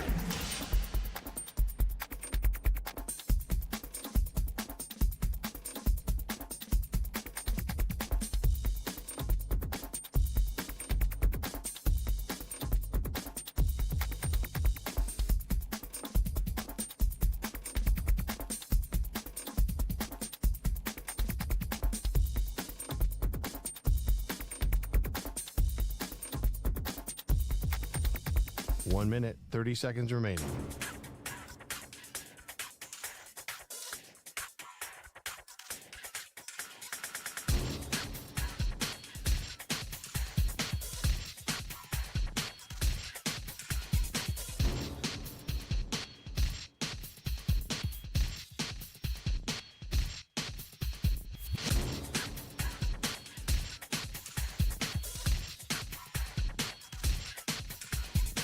One minute remaining.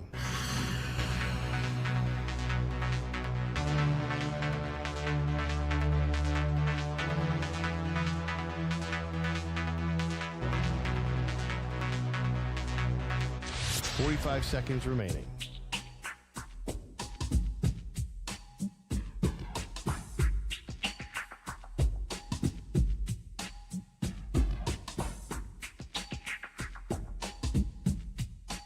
Seconds remaining.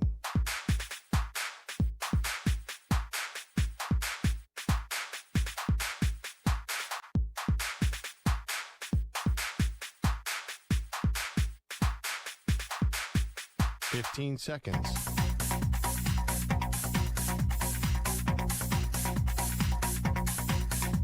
Break ends in 5 seconds.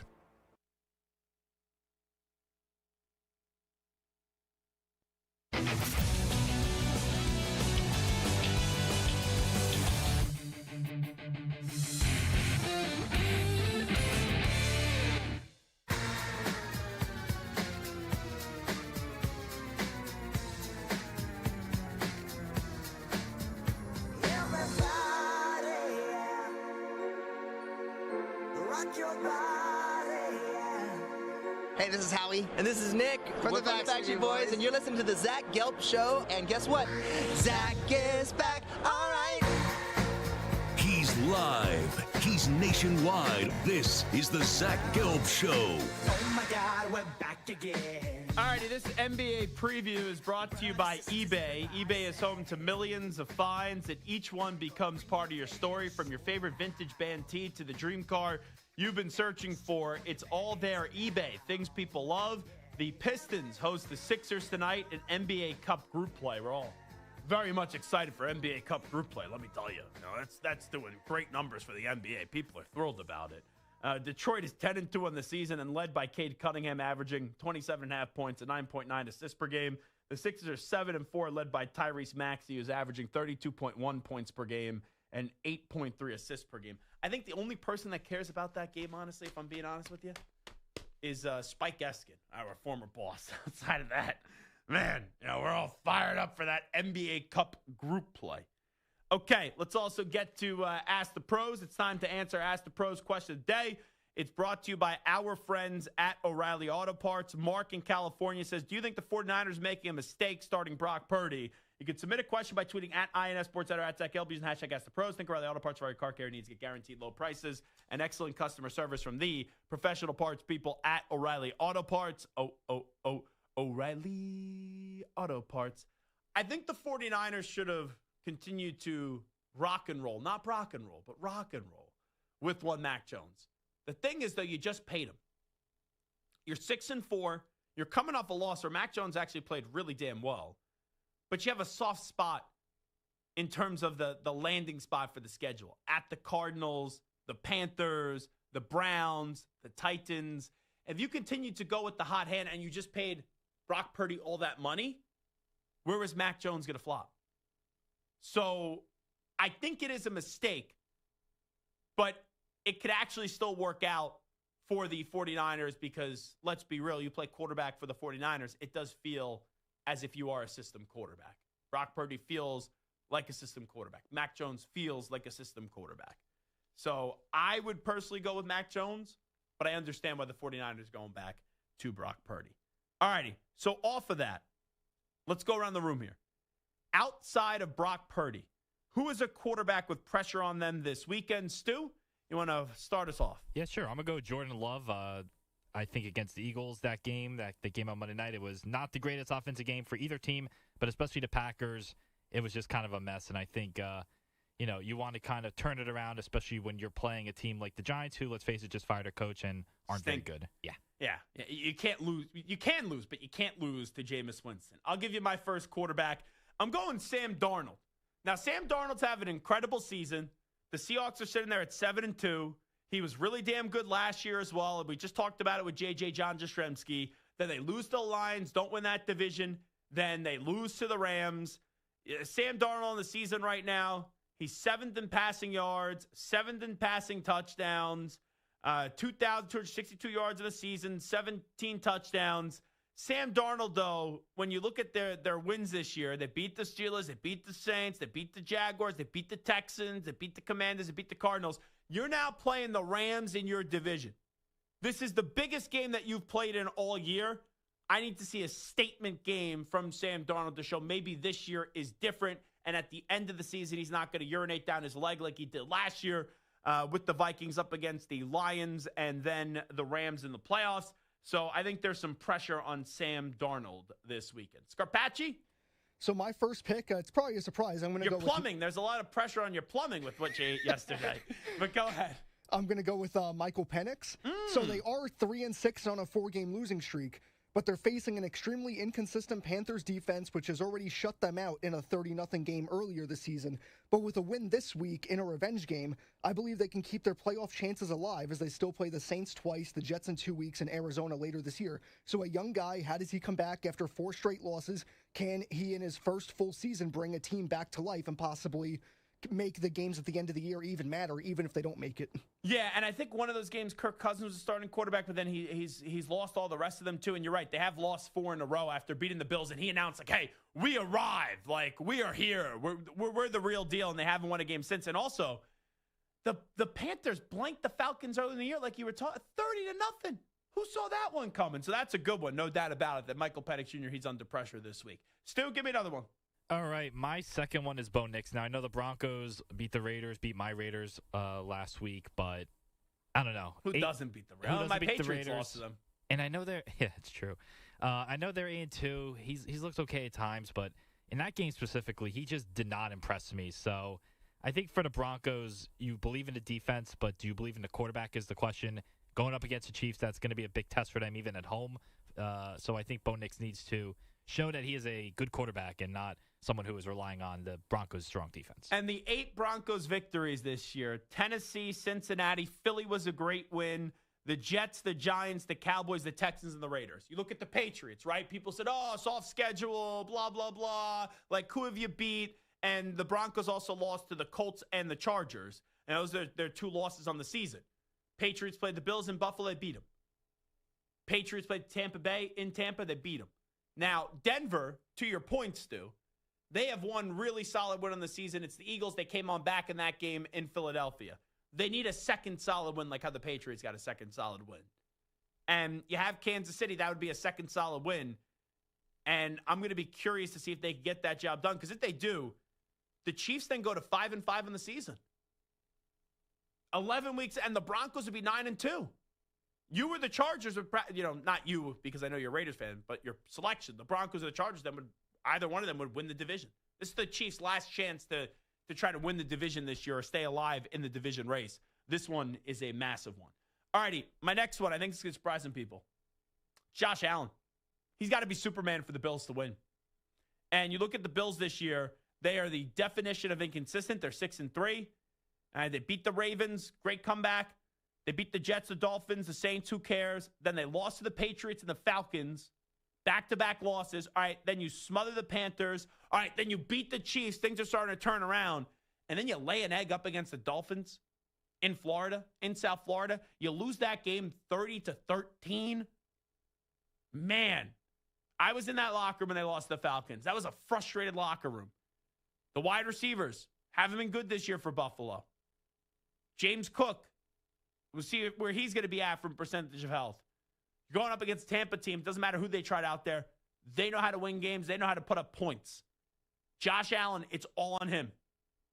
Superman can't have any holes in his cape this week. I think there's pressure on Josh Allen, especially when the Patriots already won this week and the Patriots already beat you and the Pats are sitting there at 9-2 right now and you're 6-3. We're talking about the division being on the line for Kansas City. Division could be on the line this weekend for Buffalo, even though they still play the Patriots one more time this year. All right, Scarpacci, take us home. I didn't want to do it, but I could not find anybody else that I thought would fit for this. Maybe it's biased. I think you know the answer. You're going with your guy. I'm going Aaron Rodgers. You're playing a Cincinnati team with a good offense, so it's peril that the Steelers' offense has to at least pull their weight. And it's safe to say that with a Ravens win over the Browns this week, they're going to pull to 5-5, which would put the Ravens in first place in the division because they have a better record in the AFC North over the Steelers. And the Steelers have been in first place for pretty much the entire season, but with 2 interdivisional games this Sunday, they can't afford 4 straight losses in 5 weeks, considering it was a loss to the Bengals in Week 7 that started this tough stretch. So they got to stay in first place because everyone's been hyping them up pretty much ever since the Ravens fell to 1-5 and Joe Burrow went down. You got to keep the momentum going. All righty, that will do it for the Zach Gelb Show on the Infinity Sports Network. I'll be here Sunday for Sunday Morning Football, which gets going right at 10 a.m. Eastern Time all the way up until noon Eastern Time. We'll recap the college from the night before, also get you covered for what is going to be a busy Sunday in the NFL. Some of the matchups we already talked about for Week 11. Great to see a Patriots victory last night in Foxborough at Gillette Stadium. It was awesome to be there. Big thanks to Devin McCourty for joining us earlier. And then also John Jastremski a few moments ago. And if you can't catch a Sunday, then we'll be back on Monday right here at 3 p.m. Eastern, noon Pacific time to recap all the mayhem that does go down in the college football and NFL world. Scarpacci, thank you. Stu, thank you. Act, thank you. Most importantly, big thanks to each and every one of you. We will talk to you on Sunday or Monday. I'm Zach Gelb. Make sure you follow me Twitter and Instagram at Zach Gelb or on TikTok at The Zach Gelb Show. We out. Bye-bye. Have a safe weekend. Peace.